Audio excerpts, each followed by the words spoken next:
அன்பான தேவ மனிதர்கள் யாவருக்கும் இரட்சகர் இயேசுவின் விலையேறப்பெற்ற நாமத்தினால் என்னுடைய வாழ்த்துக்களை நான் தெரிவித்துக் கொள்கிறேன். நான் பிரசங்கிக்கும் இயேசு உயிருள்ளவர், அவர் சர்வ வல்லமையுள்ள கர்த்தர். இந்த மாலை நேரத்திலும் அவர் நம் நடுவில் இருக்கிறார். எங்கே கர்த்தருடைய ஜனமோ அங்கே அவர் இறங்கி வருகிறார். எங்கே கர்த்தருடைய ஆவியானவரோ அங்கே விடுதலை உண்டாகிறது. சத்துருக்கள் சிதறடிக்கப்படுகிறார்கள். அந்தகாரத்தின் கிரியை அங்கே முறிக்கப்படுகிறது. அற்புதங்களும் விடுதலையும் பரலோகத்தின் ஆசீர்வாதமும் அந்த இடத்தில் இறங்கி வருகிறது. இந்த மாலை கூட்டத்திலும் பரலோகத்தின் தேவன் இந்த இடத்தில் இறங்கி இருக்கிறார். அவருடைய வல்லமை இந்த இடம் முழுவதையும் நிறைத்திருக்கிறது. ஆமென். தேவன் நம்மோடு கூட பேசுவார். அவர் சத்தம் நம்முடைய உள்ளான மனிதனை இந்த நல்ல மாலை நேரத்தில் உயிரடைய பண்ணும் என்பதில் எந்த சந்தேகமும் இல்லை. கண்களை மூடி நாம் ஒரு நிமிடம் ஜெபிப்போம். எங்கள் அன்பின் நல்ல தகப்பனே, நீர் எங்களோடு கூட பேசும். உம்முடைய சத்தம் எங்கள் உள்ளான மனிதனை உயிர்ப்பிக்கும்படி புறப்பட்டு வரட்டும். தேவனுடைய வார்த்தையை தடை பண்ண எத்தனைக்கும் எந்த அந்தகார வல்லமையை இயேசுவின் நாமத்தினால் நாங்கள் மேற்கொள்கிறோம். பரிசுத்த ஆவியானவருடைய கட்டுப்பாட்டுக்குள் எல்லாவற்றையும் நாங்கள் விட்டுக் கொடுக்கிறோம். இயேசுவின் நாமத்தில் ஜெபிக்கிறோம் எங்கள் நல்ல பிதாவே, ஆமென். ஆதியாகமத்தின் புத்தகம் அதனுடைய 3வது அதிகாரத்தை நாம் திருப்பிக் கொள்ளலாம். ஆதியாகமத்தின் புத்தகம் 3வது அதிகாரம். இந்த நாளின் கர்த்தருடைய வார்த்தைக்காக நான் 1-2 வசனங்களை வாசிக்கிறேன், கவனியுங்கள். 8ஆம் வசனத்தையும் 9வது வசனத்தையும் நான் வாசிக்கிறேன். பகலில் குளிர்ச்சியான வேளையிலே தோட்டத்தில் உலாவுகிற தேவனாகிய கர்த்தருடைய சத்தத்தை அவர்கள் கேட்டார்கள். அப்பொழுது ஆதாமும் அவன் மனைவியும் தேவனாகிய கர்த்தருடைய சந்நிதிக்கு விலகி தோட்டத்தின் விருட்சங்களுக்குள்ளே ஒளித்துக் கொண்டார்கள். அப்பொழுது தேவனாகிய கர்த்தர் ஆதாமை கூப்பிட்டு, நீ எங்கே இருக்கிறாய் என்றார். இந்த சம்பவத்தை நீங்க வேதத்துல பலமுறை படித்திருந்திருக்கலாம். தேவன் இந்த மாலை பொழுதிலும் நம்மோடு சில விஷயங்களை பகிர்ந்து கொள்ள ஆசைப்படுகிறார். மனிதனை இந்த உலகத்தில் விசித்திர வினோதமாய் தேவன் படைத்தார் என்று வேதம் சொல்லுகிறது. எல்லாவற்றையும் சிருஷ்டித்த ஆண்டவர் வானத்தை, பூமியை, சூரியனை, சந்திரனை, நட்சத்திரங்களை, ஆகாயத்து பறவைகளை, மிருக ஜீவன்களை, சமுத்திரத்தின் மச்சங்களை உருவாக்கின கர்த்தர் இவைகள் எல்லாவற்றையும் ஆளுகை செய்யும்படி மனிதனை படைத்தார். The crown of creation என்று சொல்லுவார்கள். சிருஷ்டிப்பின் மகுடமாக மனிதனை உருவாக்கினார். மனிதனை மாத்திரம் தம்முடைய சாயலின்படி, தம்முடைய ரூபத்தின்படி அவர் உருவாக்கி அவன் நாசியிலே தமது சுவாசத்தை அவர் ஊதினார். அவன் ஜீவாத்மாவானான் என்று வேதம் சொல்லுகிறது. நான் அடிக்கடி சொல்லுவேன், ஒட்டுமொத்த உலகத்தையும் தேவன் ஒருவனுக்காக படைத்தார். அந்த ஒருவனை மட்டும் அவர் தனக்காக படைத்தார். எல்லாவற்றின் மேலும் ஆளுகை, அதிகாரம் மனிதனுக்கு கொடுத்தார். ஆனால் மனிதனின் மேல் ஆளுகையை எப்பொழுதும் தானே வைத்திருக்க விரும்பினார். மனிதனோடு உறவாட, பேச, பழக, அவனை ஒரு பெரிய திட்டத்தின் பாதையிலே நடத்த, அவனை கொண்டு தன்னுடைய இருதயத்தில் அவர் வைத்திருந்த விருப்பங்களை எல்லாம் நிறைவேற்ற தேவன் விரும்பினார். அதற்காகத்தான் மனிதனை தேவன் படைத்தார். ஆனால் மனிதனோ சாத்தானுடைய தந்திரத்துக்கு இடம் கொடுத்து தேவன் விரும்பாத பழத்தை சாப்பிட்டு பாவத்திற்கு தன்னை விற்று போட்டவனாக தேவனுடைய திட்டத்தில் இருந்து விலகி போனான். இந்த 3ஆம் அதிகாரத்தின் சம்பவம் நமக்கு நன்கு தெரியும். ஒரு ஆச்சரியமான, ஆசீர்வாதமான, மகிழ்ச்சி நிறைந்த தோட்டத்திலே தேவன் ஆதாமையும் ஏவாளையும் வைத்திருந்தார். ஏதேன் என்றாலே மகிழ்ச்சி என்ற அர்த்தம். அப்ப தான் படைத்த மனுஷன் எப்பொழுதுமே மகிழ்ச்சியா இருக்கணும், சந்தோஷமா இருக்கணும். அதுதான் தேவனுடைய விருப்பம். ஆனா சாத்தான் தந்திரமாய் சர்ப்பத்தின் ரூபத்தில் அந்த தோட்டத்திற்குள்ள புகுந்து பாவத்தை மனிதனுக்குள்ளே விதைத்து தேவனை விட்டு, கர்த்தருடைய சமூகத்தை விட்டு, அவருடைய பிரசன்னத்தை விட்டு, அவருடைய திட்டத்தை விட்டு மனிதனை அவன் தூரப்படுத்துகிறான். அந்த 8ஆம் வசனத்துல தோட்டத்தின் விருட்சத்தின் இருளுக்குள்ள போய் ஆதாம் தன்னை ஒளித்து கொண்டான் என்று பார்க்கிறோம். பாவம் எப்பொழுதுமே ஆண்டவரை விட்டு நம்மளை தூரப்படுத்திடும். சாத்தான் எப்பொழுதுமே தேவனை விட்டு நம்மளை தூரப்படுத்திடுவான். சாத்தானுடைய ஒரே திட்டம் அதுதான். மனிதன் தேவனோடு இருக்க கூடாது. தேவனை ஆராதிக்கிறவனாய், தேவனை நேசிக்கிறவனாய், தேவனுடைய அன்புக்குள்ளவனாய் அவன் இருக்க கூடாது. அவனை தேவனை விட்டு எப்படியாகிலும் தூரப்படுத்திடணும். அவன் வாழ்க்கையில பாவத்தை, சாபத்தை, வியாதிய, வேதனைய, துக்கத்தை, தோல்விய, கண்ணீரை, கசப்புகளை, அவமானத்தை, நிந்தைய விதைச்சிடணும். அதுதான் பிசாசுடைய திட்டம். அதைத்தான் யோவான் 10ஆம் அதிகாரம் 10ஆம் வசனத்துல படிக்கிறோம். திருடன் திருடவும் கொல்லவும் அழிக்கவும் வருகிறானே அன்றி வேறொன்றுக்கும் வரான். நானோ அவைகளுக்கு ஜீவன் உண்டாயிருக்கவும் அந்த ஜீவன் பரிபூரணப்படவும் வந்தேன் என்று இயேசு சொல்லுகிறார். மனிதனுடைய வாழ்க்கையை குறித்து ஆண்டவருக்கு ஒரு திட்டம். ஒவ்வொரு மனிதரை குறித்தும் ஆண்டவருக்கு ஒரு திட்டம். நோக்கம் இல்லாமல் ஆண்டவர் நம்மளை இந்த உலகத்துல படைக்கல. துக்கத்திலையும் சாபத்திலையும் வியாதியிலையும் தரித்திரத்திலையும் வேதனையிலையும் கண்ணீர்லையும் வாழ்ந்து சாகிறதுக்காக கர்த்தர் நம்மளை உருவாக்கல. நம்ம ஒவ்வொருவரையும் ஆசீர்வதிப்பதுதான் அவருக்கு பிரியம். நம்முடைய தேவைகளை சந்திப்பது அவருக்கு பிரியம். பலனா, ஆரோக்கியமா, சுகமா, சமாதானமா, மகிழ்ச்சியா இந்த உலகத்துல நம்மளை வைத்திருப்பதுதான் அவருக்கு பிரியம். ஆதாமின் மூலமா ஒட்டுமொத்த மனுக்குலமும் பாவத்துக்குள்ளானது. ஒட்டுமொத்த மனுக்குலமும் தேவனை விட்டு தூரம் போய்விட்டது.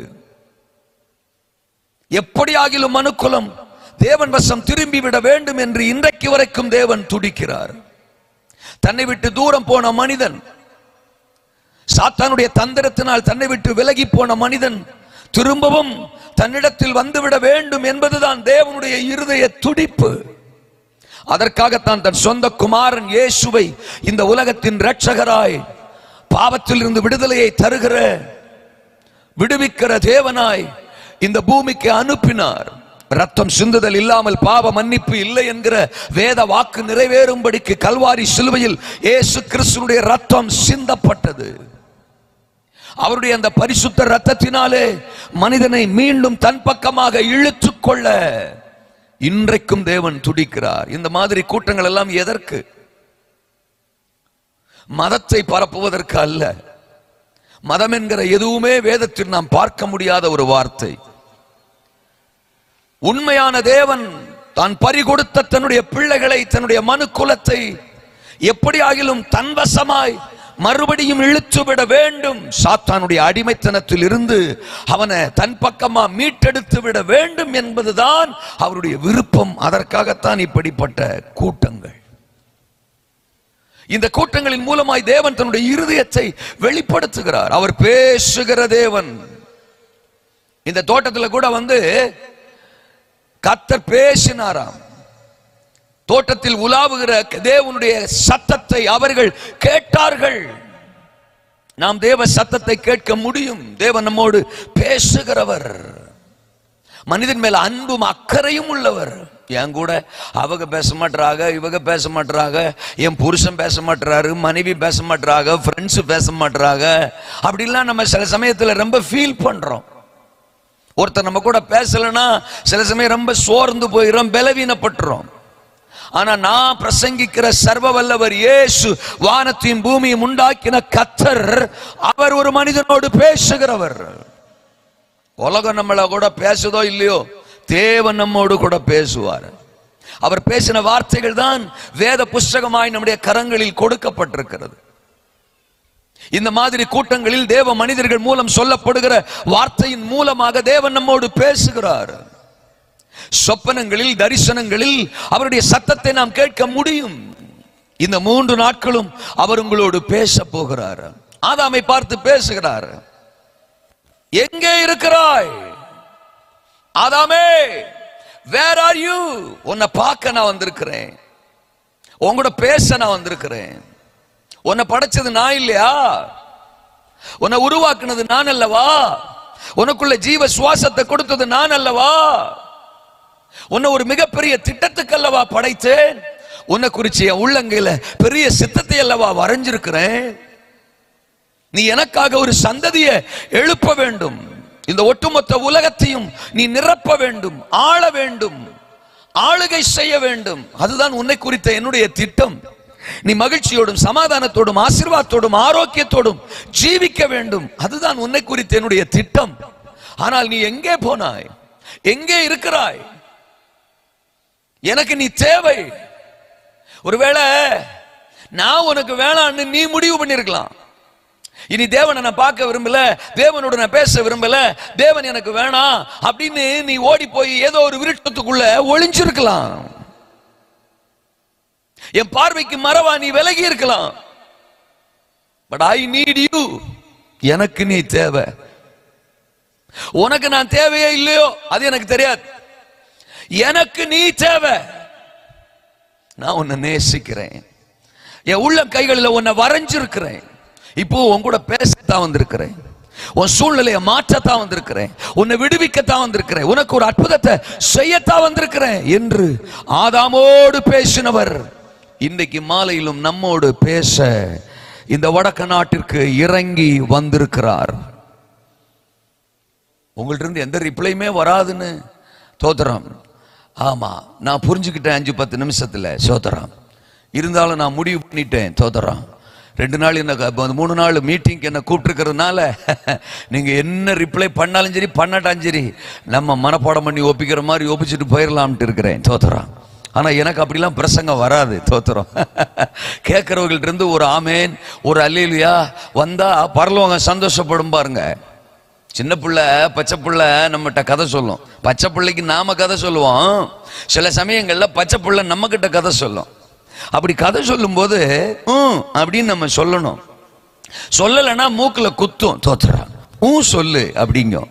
அப்போ பச்சை பிள்ளைக்கே தெரியுது அது பேசும்போது கேட்கிற நாம ரெஸ்பான்ஸ் பண்ணணும்னு அப்படின்னு. ரெண்டாவது அந்த பச்சை பிள்ளைக்கு தெரியுது கேட்கிற ஆளுக்கு உசுர் இருக்கா.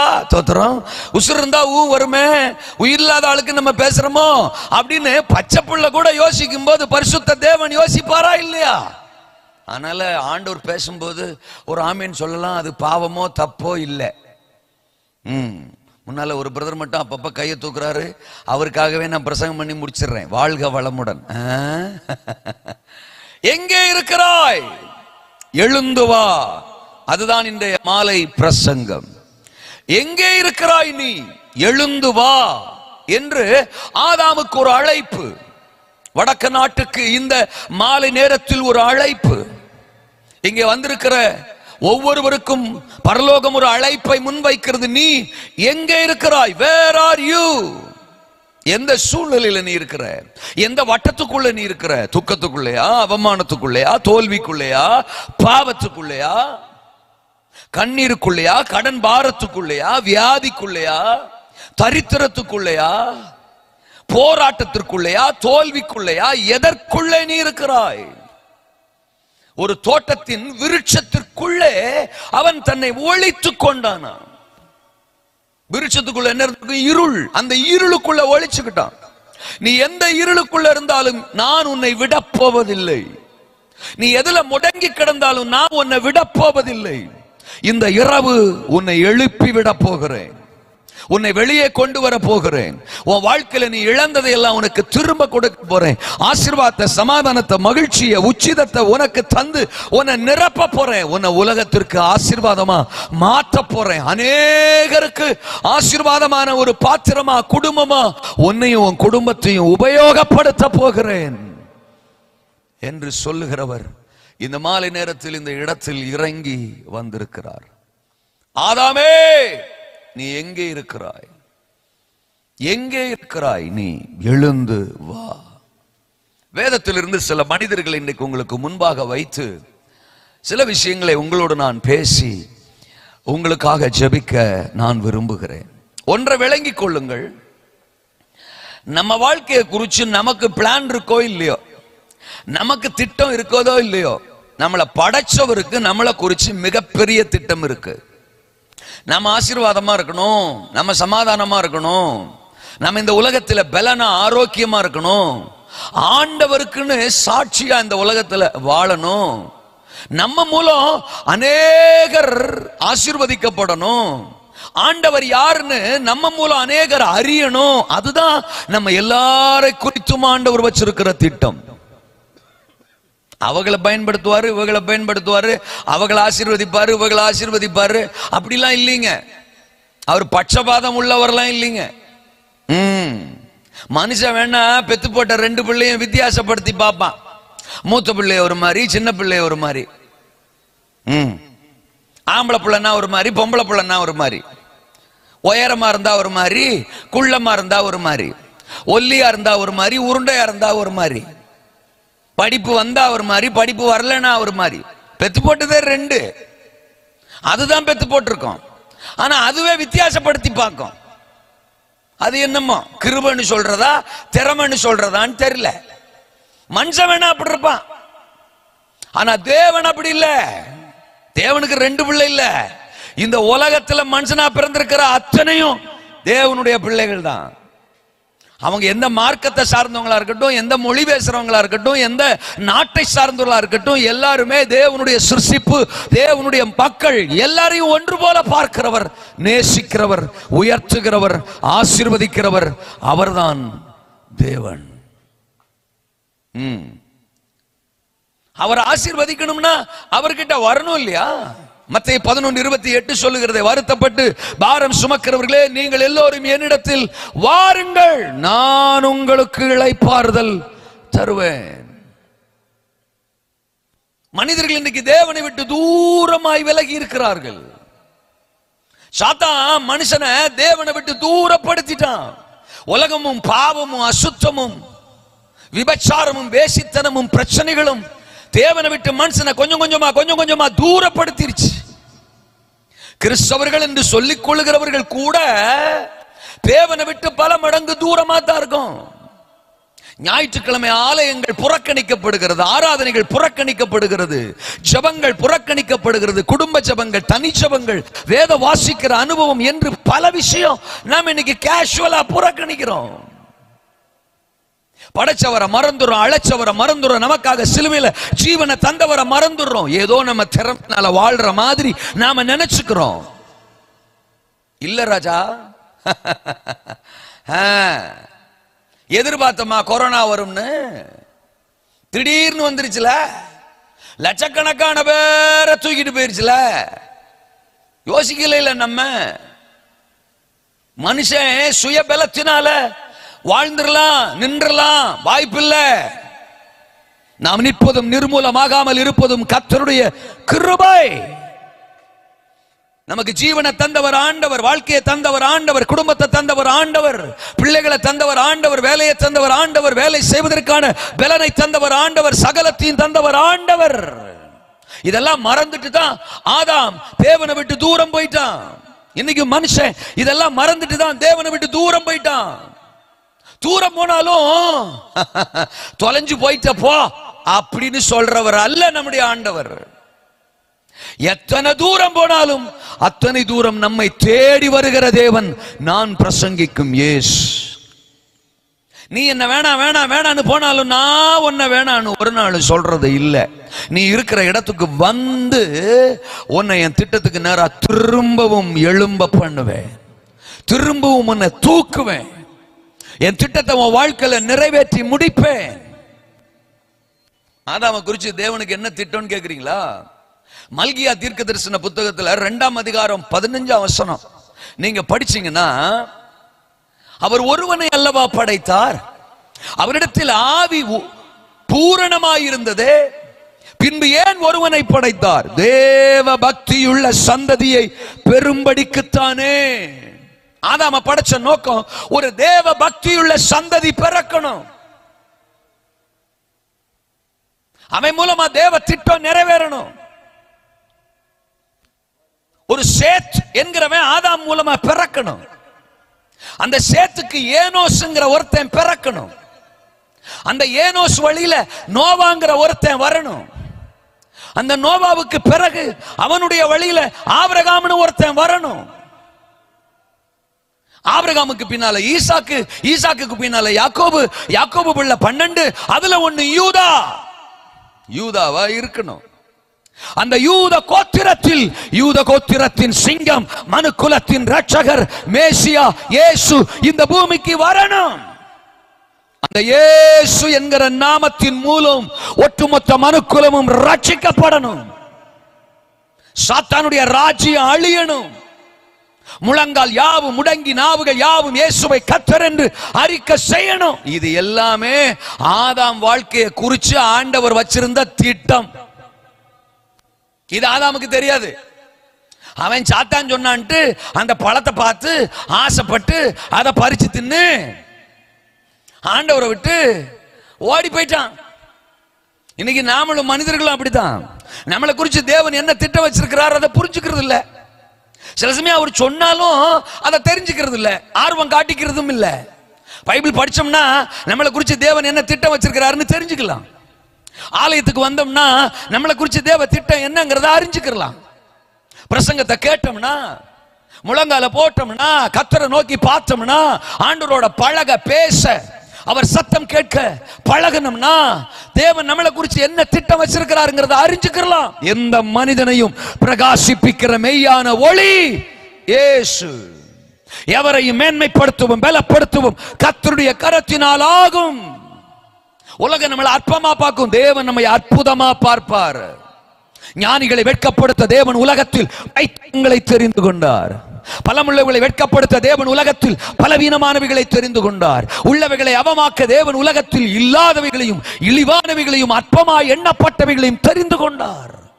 எந்த மனுஷனையும் உயர்த்துகிறவர் தான் நான் பிரசங்கிக்கிற இயேசு. எந்த மனிதனையும் பயன்படுத்துகிறவர் தான் நான் பிரசங்கிக்கிற இயேசு. அடிக்கடி என் பிரசங்கத்தில் சொல்ற ஒரு உதாரணம், சில வீட்டில் இந்த பாத்ரூம் கப்பு பார்த்துருக்கீங்களா? பாத்ரூம் கப்பு பரிதாபமா இருக்கும். எந்த நூற்றாண்டுல வாங்கினாங்கன்னே தெரியாது. அவங்க வாங்கும்போது ஒரு வேளை 10 ரூபா கொடுத்து வாங்கியிருப்பாங்க. ஆனா அந்த பாத்ரூம்ல அது பல வருஷமா இருக்கும். சில கப்பெல்லாம் அந்த வாயை கிழிஞ்சிருக்கும், அந்த கப்போட வாய் கிழிஞ்சிருக்கும். சில கப்புக்கெல்லாம் அந்த கைப்பிடி கை இருக்குல்ல, அந்த கை முறிஞ்சிருக்கும், உடைஞ்சிருக்கும். சில கப்புக்கு கலரு நீ தேடியும் காணாதிருப்பாய். அந்த கலரை கண்டுபிடிக்க முடியாது. உள்ள ஒரு கலரு, வெளியில ஒரு கலரு, மல்டி கலரா இருக்கும். பாட்டத்தை பார்த்தோம் வாந்தியே வந்துடும். அந்த மாதிரி பரிதாபமா இருக்கும் அந்த பாத்ரூம் கப்பு. ஆனாலும் அந்த வீட்டுக்காரங்க அந்த கப்பை யூஸ் பண்ணுவாங்க. ஒருவேளை அந்த ஓனர்கிட்ட போய் கேட்டோம்னா, எப்படியா இந்த கப்பை யூஸ் பண்றீங்க அப்படின்னா, உங்களுக்கு என்ன முண்டா தண்ணி வருதுல போங்க, அது வாட்டுக்கு இருந்துட்டு போட்டோம் அப்படிம்பாரு. ஹலோ, 10 ரூபா கொடுத்து வாங்கின ஒரு பாத்ரூம் கப்ப பரிதாபமானதுக்கு பிறகும் அதை பயன்படுத்துறதுக்கு ஒரு மனித ஓனரால, எஜமானனால முடியும்னா, தன் ரத்தத்தை விலை கிரயம் கொடுத்து வாங்கியிருக்கிற உங்களையும் என்னையும் உயர்த்தாம, உபயோகப்படுத்தாம, மேன்மைப்படுத்தாம விடுவாரா? ஆண்டவரே, இந்த கூட்டத்தில் ஒருத்தருக்கும் ஆமேனே வரமாட்டேக்குப்பா, தோத்துறோம். ஐயோ, பொறுத்தனையோட தான் வந்திருப்பாங்க போல தெரியுது, நான் ஒரு ஆமேன்னு சொல்ல மாட்டேன், தோத்துறோம் அப்படின்னு. வாழ்க வளமுடன், தோத்துறோம். பரிதாபமான பாத்ரூம் கப்ப குறிச்ச அந்த ஓனருக்கு ஒரு பிளான் இருக்கும்னா, உங்களை படைச்சது அவரு, என்னை உருவாக்குனது அவரு, மூச்சு காத்த நம்ம கொடுத்தது அவரு, உலகத்துல ஜீவனா வச்சிருக்கிறது அவரு, உங்களுக்காக எனக்காக சிலுவையில ரத்தம் சிந்தினது அவரு, உசுரையை கொடுத்தது அவரு. இவ்வளவும் பண்ணின அவரு நம்மளை உயர்த்தாம, மேன்மைப்படுத்தாம, பயன்படுத்தாம, பலருக்கு ஆசீர்வாதமா வைக்காம விடுவாரா? விடுவார் அப்படின்னு யாரும் சொல்ல முடியாது. பயன்படுத்துவார், பயன்படுத்தாமல் விடமாட்டார். எங்கே இருக்கிறாய், எங்கே இருக்கிறாய், எழுந்து வா. ஒரு 4-5 நபர்களை குறித்து வேக வேகமா நான் சொல்லி முடிக்கிறேன். கர்த்தருக்கு ஸ்தோத்திரம். கர்த்தருக்கு விலகி இருளிலா எங்கே இருக்கிறாய் நீ? கர்த்தருக்கு விலகி இருட்டிலா இருக்கிறாய். ஆதாம் கர்த்தருக்கு விலகி, கர்த்தருடைய சமூகத்துக்கு விலகி தோட்டத்தின் விருட்சத்தின் இருளுக்குள்ள இருந்தானா. இருளுக்குள்ள. ஆமா, இன்னைக்கு ஆண்டவர் கேட்கிறார், என் சமூகத்துக்கு விலகி, கர்த்தருடைய சமூகத்துக்கு விலகி இருளிலா இருக்கிறாய், எழுந்து வா, எழுந்து வா, எழுந்து வா. மோசே லைஃப்ல இருந்து ஒரு பாயிண்ட் சொல்றேன். கர்த்தருக்கு ஸ்தோத்திரம். காரணங்கள் சொல்லிக்கொண்டு வனாந்தரத்திலா இருக்கிறாய். காரணங்களை சொல்லிக்கிட்டு வனாந்தரத்தில் இருந்தவன் மோசே. ஆண்டவர் அந்த மோசேயும் தேடி போகிறார். ஸ்தோத்திரம். ஆதாமையும் தேடி போகிறார், மோசேயும் தேடி போகிறார். எலியா கடினமானவர்களுக்கு பயந்து சூறைச் செடியிலா இருக்கிறாய். எல்லாத்துக்கும் நான் திரும்ப வருவேன், வசனங்களை சொல்லி நான் பிரசங்கிப்பேன். கடினமானவர்களுக்கு பயந்து சூறைச் செடிக்குள்ள போய் இருந்த எலியா, சூறைச் செடிக்குள்ள போய் அந்த செடிக்கு கீழே போய் படுத்துட்டாரு. தோத்தரம். சோர்ந்து போய் படுத்துட்டாரு, பயந்து போய் படுத்துட்டாரு. எசபேலின் வார்த்தைக்கு பயந்து படுத்துட்டாரு, ராஜாத்தியின் வார்த்தைக்கு பயந்து படுத்துட்டாரு. தன்னையும் கொன்று விடுவார்கள் என்று பயந்து சூறைச் செடிக்குள்ள போய் சுருண்டுட்டாரு. விடல எலியாவை. அங்கேயும் தேடி போனார் ஆண்டவர். கப்பலின் கீழ்த்தட்டிலே நித்திரையிலா. யாரு? யோனா. கப்பலுடைய கீழ்த்தட்டுல அடித்தட்டுல போய் நல்லா அயர்ந்து நித்திர பண்றாரு யோனா. ஆண்டவர் விடல, அந்த யோனாவையும் தேடி போனாரு. அந்த அடித்தட்டில் இருந்து அவரை தூக்கி அவரை கொண்டு என்ன செய்ய வேண்டுமோ அதை நிறைவேற்றி முடித்தார். நிறைவேற்றி முடித்தார். கல்லறைக்குள்ளே மரித்த நிலையிலா நீ? லாசரு கல்லறைக்குள்ள இருக்கிறார், மரிச்சிட்டார், அடக்கம் பண்ணப்பட்டார், 4 நாள் ஆச்சு, பிரேதமா இருக்கிறார், மரித்த நிலையில் இருக்கிறார் கல்லறைக்குள்ள. ஆனா அந்த லாசருவையும் ஆண்டவர் விடல. தோதராம்.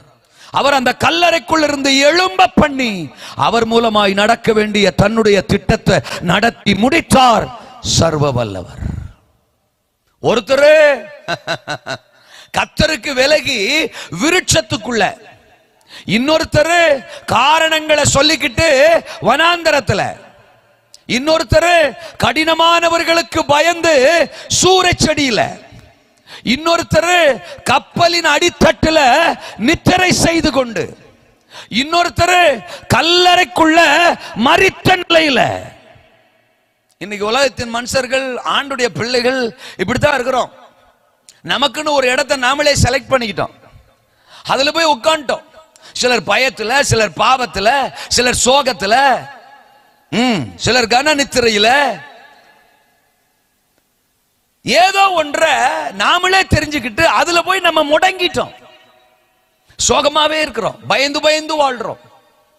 பாவம் பெருகி போச்சு, பாவத்துக்கு முக்கியத்துவம் கொடுத்து பாவத்துக்குள்ளே வாழ்றோம், இருளுக்குள்ளே வாழ்றோம். ஆண்டவரை அழைச்சா கூட, வார்த்தை வந்தா கூட ஏதாவது காரணங்களை சொல்லிக்கிட்டு, சாக்கு போக்குகளை சொல்லிக்கிட்டு எஸ்கேப் ஆக முயற்சிக்கிறோம். ஆனால் தேவன் அழைத்தவர், முன்குறித்தவர் விடப்போவது இல்லை. எந்த காரியங்களும் உன்னை முடக்கி வைக்க நான் அனுமதிக்க போவது இல்லை. எழுந்து வா, இந்த இரவு என் சத்தம் உனக்காக, என் வார்த்தை உனக்காக, உன் குடும்பத்திற்காக. எதிலும் உன்னை முடங்கி கிடக்க நான் விடமாட்டேன். எந்த தரித்திரமும், எந்த பயமும், எந்த அந்தகாரமும், எந்த பிசாசும், எந்த அதிகாரமும் உன்னை முடக்கி போட நான் விடமாட்டேன். Because I need you. எனக்கு நீ தேவை. நீ எழுந்து வரணும். உன்னை உலகத்துக்கு காட்டுவேன், உன்னை உயர்த்துவேன், உன்னை அதிகாரப்படுத்துவேன், மேன்மைப்படுத்துவேன், ஐஸ்வர்யத்தால நிரப்புவேன், உன்னை உபயோகப்படுத்தி ஓ மூலம் பலரை ஆசீர்வதிப்பேன். ஆதாம் பாவம் செஞ்சிட்டான், தோட்டத்துல விருட்சத்துக்குள்ள அந்த இருளுக்குள்ள போய் ஒளிஞ்சிட்டான். கர்த்தருக்கு விலகி விருட்சத்தின் இருளிலா. அந்த 8ஆம் வசனம் 9ஆம் வசனம் அப்படிதான் சொல்லுது. கர்த்தருடைய சமூகத்துக்கு விலகி அந்த தோட்டத்தில் இருந்த ஒரு விருட்சத்தின் இருளுக்குள்ள போய் ஒளிச்சுக்கிட்டான். அதனால விட்டுட்டாரா? No no. பாவம் செய்கிறவன உலகம் பார்க்கிற மாதிரி இயேசுநாதர் ஒரு நாளும் பார்க்கிறது இல்ல.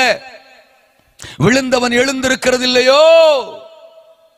நம்முடைய பாவத்துக்காகத்தான் அவர் கல்வாரி சிலுவையில ஜீவனை விட்டார். பாவிகளை ரட்சிக்கவே கிறிஸ்து இயேசு இந்த உலகத்தில் வந்தார். நம்முடைய பாவங்களுக்காகவே அவருடைய ரத்தம் பரிகாரமாய் சிலுவையிலே சிந்தப்பட்டது. இன்றைக்கும் நம்ம ஒரு சின்ன தவறு செஞ்சுட்டா, சின்ன பாவம் செஞ்சுட்டா, உலகம் நம்மளை அற்பமா பார்த்துரும், நியாயம் தீர்த்துரும், நம்மளை குறை சொல்லிடும், குழியில தள்ளிடும். அவ்வளவுதான். நீ எந்திரிக்க மாட்ட, நீ இதுல விழுந்துட்ட, நீ அதுல விழுந்துட்ட, நீ தேற மாட்ட, நீ உருப்பட மாட்ட, உன் பிள்ளை அப்படித்தான், உன் குடும்பம் அப்படித்தான் அப்படின்னு நம்மளை ஜட்ஜ்மெண்ட் பண்ணியே கொன்னுடும் உலகம். நான் அடிக்கடி இப்படி சொல்லுவேன், இயேசுநாதரே இன்னைக்கு வரைக்கும் வக்கீல் தொழில் தான் செய்யறாரு. நமக்காக பரிந்து பேசுகிற பிரதான ஆசாரியன், அட்வொகேட். பிதா கிட்ட நம்மளா பத்தி பரிந்து பேசுவாராம். தோதரம், இன்னொரு வாய்ப்பு கொடுங்க, இன்னொரு வாய்ப்பு கொடுங்க, என் மகன் எழும்பிடுவான், என் மகன் எழும்பிடுவா, இந்த குடும்பம் எழும்பிரும், இந்த வாலிபன் எழும்பிடுவான், அந்த பாவத்திலிருந்து விடுதலை ஆயிருவான் அப்படின்னு ஆண்டவர் நமக்காக பிதாவினிடத்துல பேசுவாராம். இயேசு பரிந்து பேசுகிற ஆசாரியன். அவரே வக்கீலா தான் இருக்கிறாரா. ஆனா அந்த சர்ச்சில் இருக்கிற அம்புட்டு பேரும் ஜட்ஜாவே இருக்காங்க. இயேசுநாதர் என்னமோ அட்வொகேட்டா இருக்காரு, ஆனா சர்ச்சில் இருக்கிறவங்க இல்லைன்னா நம்ம பக்கத்தில் உட்கார்ந்து இருக்கிறவங்க ஜட்ஜாவே இருக்காங்க. தீர்ப்பே கொடுத்துருவாங்க, ஜட்ஜ்மெண்டே கொடுத்துருவாங்க. நீ அவ்வளவுதான், நீ எந்திரிக்க மாட்ட. குடிக்கிறியா? அவ்வளவுதான், நீ குடிச்சு குடிச்சு சாவ போற. இந்த பாவத்தில் விழுந்துட்டியா, அந்த பாவத்தில் விழுந்துட்டியா, நீ எழும்ப போறது இல்லை, உன் குடும்பம் உருப்படாது, உன் பிள்ளைங்க உருப்படாது, இப்படித்தான் சொல்றாங்க. No no. விருட்சத்தின் இருளுக்குள்ள போய் ஒளிஞ்சுக்கிட்டவனை தான் ஆண்டவர் தேடி வர்றார். ஆதாமே, நீ எங்க இருக்கிறாய்? எங்க இருக்கிற? எங்க இருக்கிற? நிர்வாணி ஆயிட்டேன்னு பயந்துட்டியா? நான் ஆப்ஷன் வச்சிருக்கிறேன். உனக்கு ஒரு வஸ்திரத்தை நான் உடுத்துகிறேன். தோத்திரம். உன் நிர்வாணத்தை நான் மறைக்கிறேன். உன்னை பிசாசின் கரத்துல நான் ஒப்பு கொடுக்க போறதில்லை. தோத்திரம். உன்னை குறிச்சு எனக்கு ஒரு திட்டம் இருக்கு. நீ ஒரு பரிசுத்த சந்ததி இந்த பூமியில பிறப்பிக்கணும். அதுக்கு தான் உன்னை படைச்சேன். நீ தவறு செஞ்சதுனால உன்னை கொன்றவோ உன்னை புதைச்சிரவோ நான் இங்க வரல. நான் உன்னை நேசிக்கிற கர்த்தர், உன்னை தூக்கி விடுகிற கர்த்தர், எழுப்பி விடுகிற கர்த்தர். நீங்க 4ஆம் அதிகாரத்துல, அந்த ஆதியாம புஸ்தகம் 4ஆம் அதிகாரத்துல 25, 26 வசனங்களை படிச்சீங்கன்னா, ஆமா, ஆதாமுக்கு முதல்ல காயின், அப்புறம் ஆபேல்ங்கிற பிள்ளை பிறக்கிறாங்க. அதுல ஆபேல் மரிச்சு போறான்.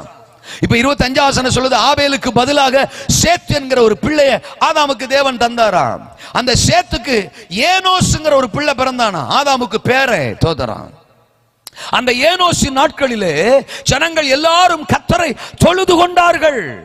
ஒரு ஆராதனை எழும்புது, எங்கும் பக்தி உண்டாகுது, எங்கும் ஆண்டவரை நினைக்கிறாங்க, ஆண்டவரை தொழுது கொள்ள ஆரம்பிக்கிறாங்க.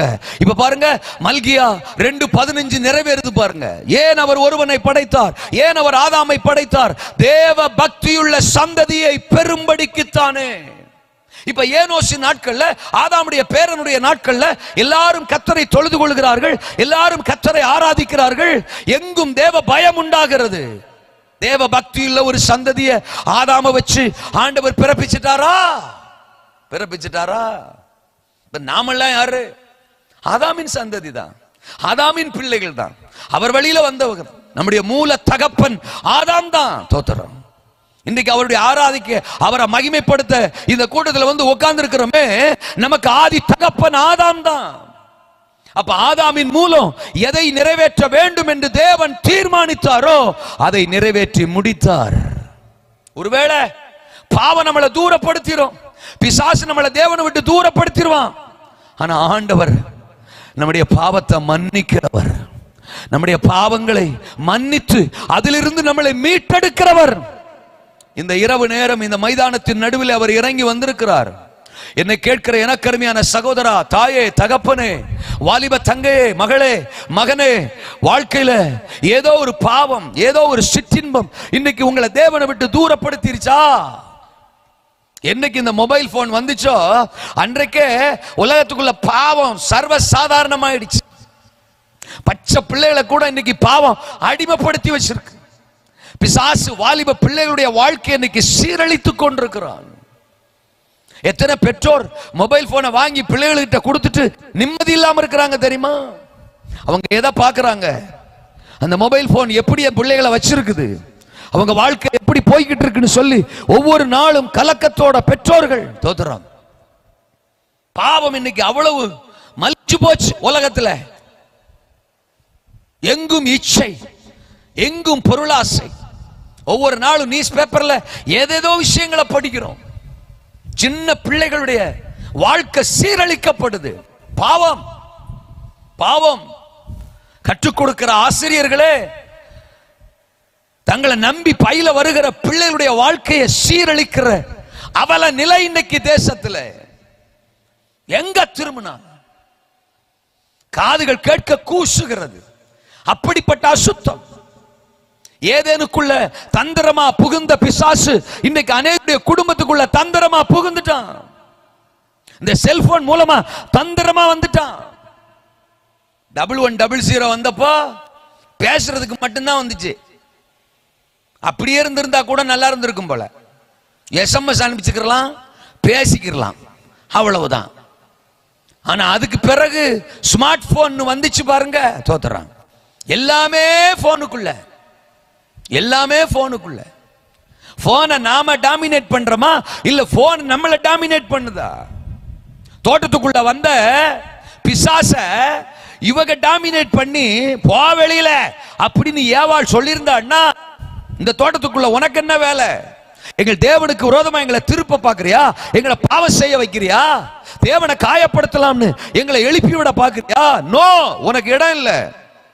இது தேவன் விரும்பாதது. இந்த பழத்தை புசிக்க கூடாது அப்படின்னு ஆண்டவர் எங்களுக்கு சொல்லி இருக்கிறார். இது அசுத்தம், இது தேவனுக்கு விரோதமான தவறு, பாவம், அதை நாங்க செய்ய மாட்டோம் அப்படின்னு ஏதேன் பிசாச துரத்தி விட்டு இருந்தான்னா, ஏவாள் பிசாச துரத்தி இருந்தான்னா, பாவத்தில் அவங்க விழுந்திருக்க வாய்ப்பு இல்லையே. ஆனா பிசாசு அந்த பாவத்தை பத்தியே பேசுறான், அந்த பழத்தை பத்தியே பேசுறான். கேட்டு கேட்டு கேட்டு கேட்டு கொஞ்ச நேரத்தில் பிசாசுக்கு இடம் கொடுத்து அந்த பழத்தை பறிச்சு சாப்பிட்டு பாவத்தில் விழுந்துட்டா. இன்னைக்கு உலகம் அப்படித்தானே பண்ணுது. நம்மளை எப்படியாகிலும் அந்த பாவத்துக்குள்ள தள்ளுறதுக்கு பல விஷயங்கள் நம்முடைய காதுல திரும்ப திரும்ப ஃப்ரெண்ட்ஸுகள் சொல்றாங்க, மற்றவங்க சொல்றாங்க, நான் அதை பார்த்தேன், இதை பார்த்தேன், அங்க நின்னேன், அங்க போனேன், இங்க போனேன், அதை சாப்பிட்டேன், இதை சாப்பிட்டேன், அதை குடிச்சேன், இதை குடிச்சேன், அதுல அப்படி இருந்துச்சு, இப்படி இருந்துச்சு, அப்படிலாம் சொல்லி சொல்லி அதை காதுல கேட்டு கேட்டு கேட்டு கொஞ்ச நேரத்தில் நாம என்ன பண்றோம்?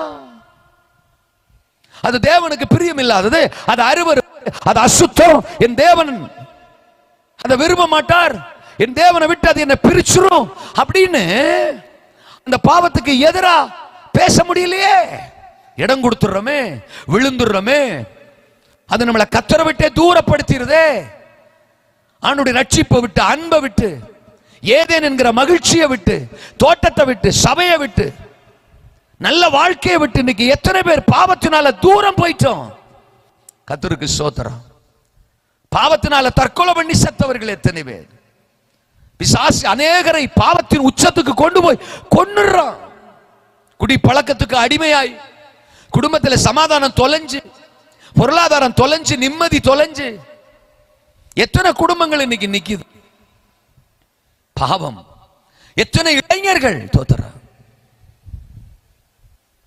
கர்த்தர் சொல்றாரு, என் சமூகத்துக்கு விலகி ஏதோ ஒரு இருளுக்குள்ள இன்னைக்கு நீ இருக்கிறியா? எழுந்து வா. ஆதாமே, நீ எங்கே இருக்கிறாய்? வா என்று அழைத்தவர் இந்த இரவு உங்களை அழைக்கிறார். வாலிபனே, சகோதரி, மகளே, பாவம் 20 தான் பிடிச்சிருக்குன்னு இல்ல, பாவம் இப்ப 60 பிடிச்சிருக்கு. தோத்துறான்.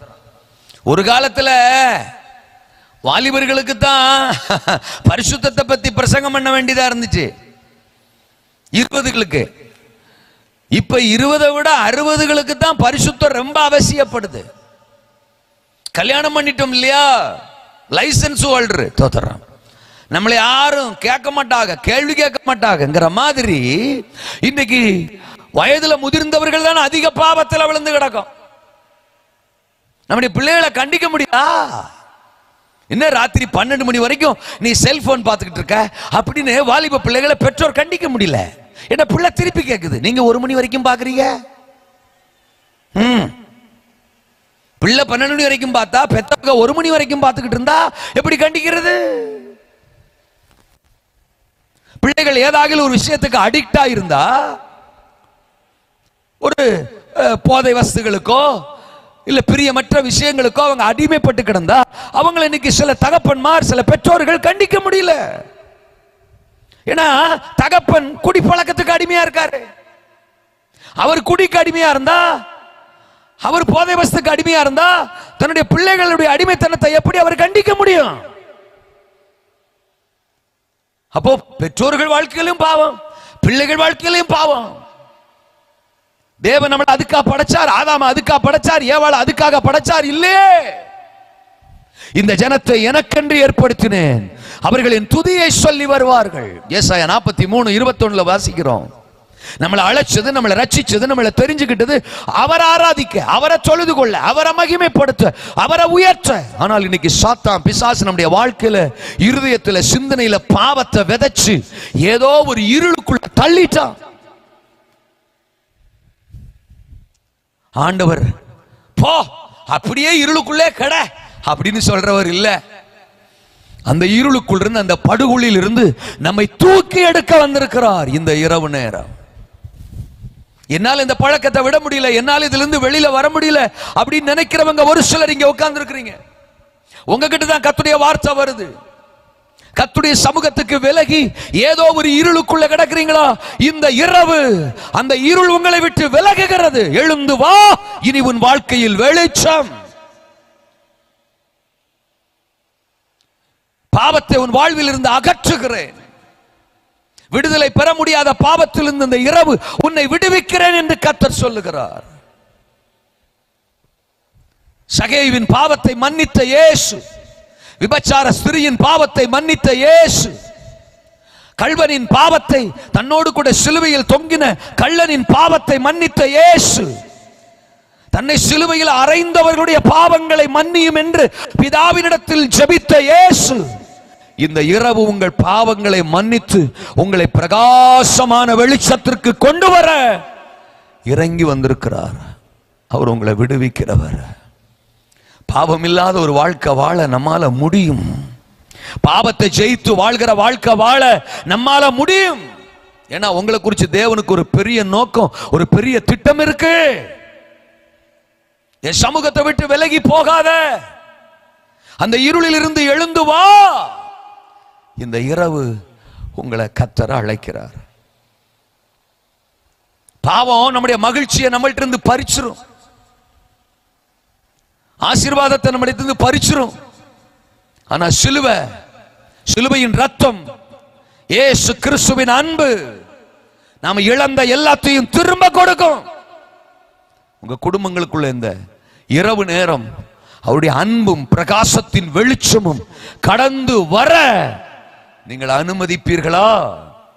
அனுமதிப்பீர்களா? கர்த்தர் உங்களை ஆசீர்வதிக்க விரும்புகிறார். எழுந்து வா, எழுந்து வா.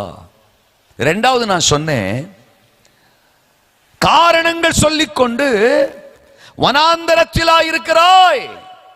மோசே யாத்ராமத்தின் புத்தகத்துல 3ஆம் அதிகாரம் 10ஆம் வசனத்துல ஆண்டவர் மோசேக்கு முன்னால எரிகிற முச்செடி புதரின் நடுவில் இருந்து பேசுறாரு.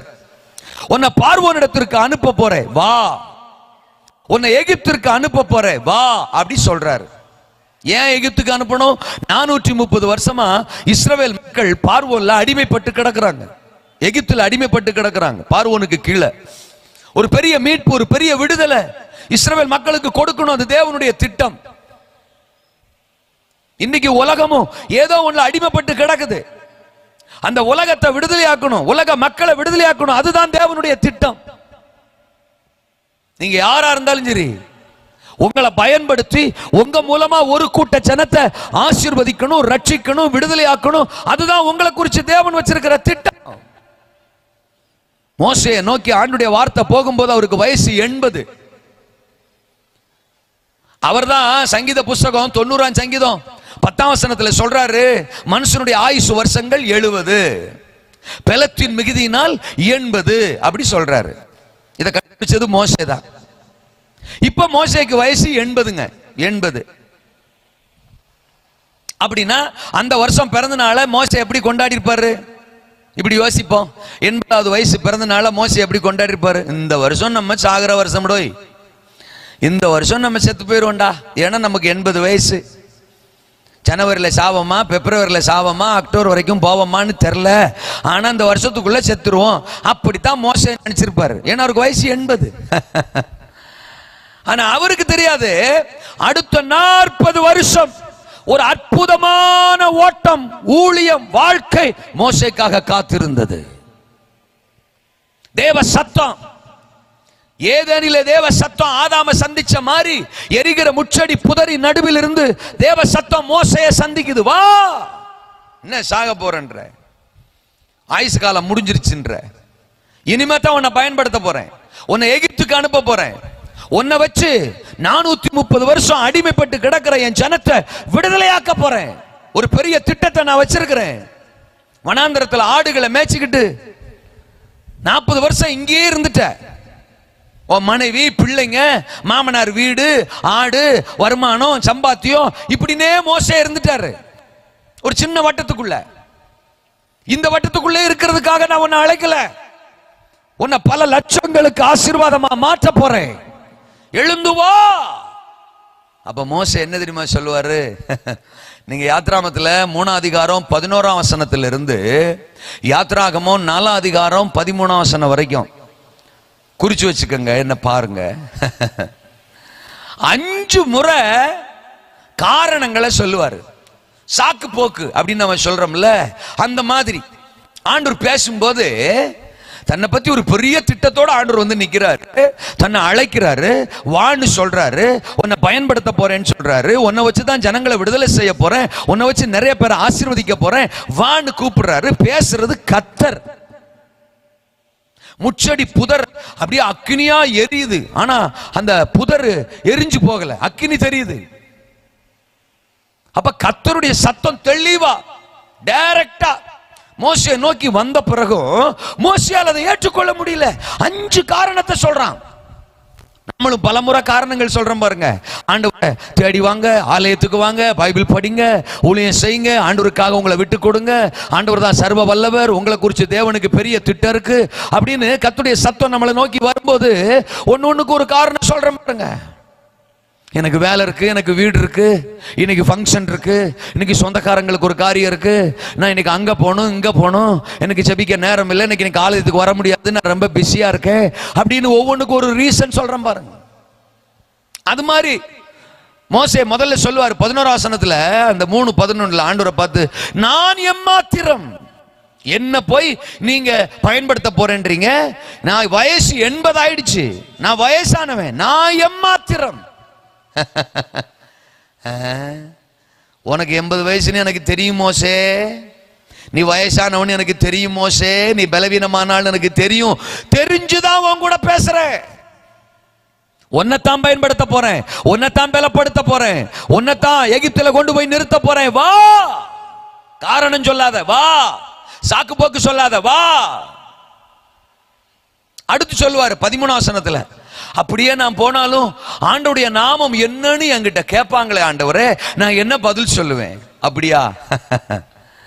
நான் உங்ககிட்ட பேச தொடங்கும் போதே என் பேரை சொல்லிட்டு தான் பேசுறேன். நீங்க 3ஆம் அதிகாரம் 6ஆம் வசனம் படிச்சீங்கன்னா, மோசேட்ட ஆண்டவர் பேச ஆரம்பிக்கும் போதே, நான் ஆபிரகாமின் தேவனும், நான் ஈசாக்கின் தேவனும், நான் யாக்கோபின் தேவனும் ஆகிய கர்த்தர் அப்படின்னு தான் பேசுவாரு. ஆனா இப்போ மோசே ஆண்டவர்கிட்ட சொல்றாரு, உங்க நாமம் என்னன்னு என்கிட்ட கேட்பாங்களே.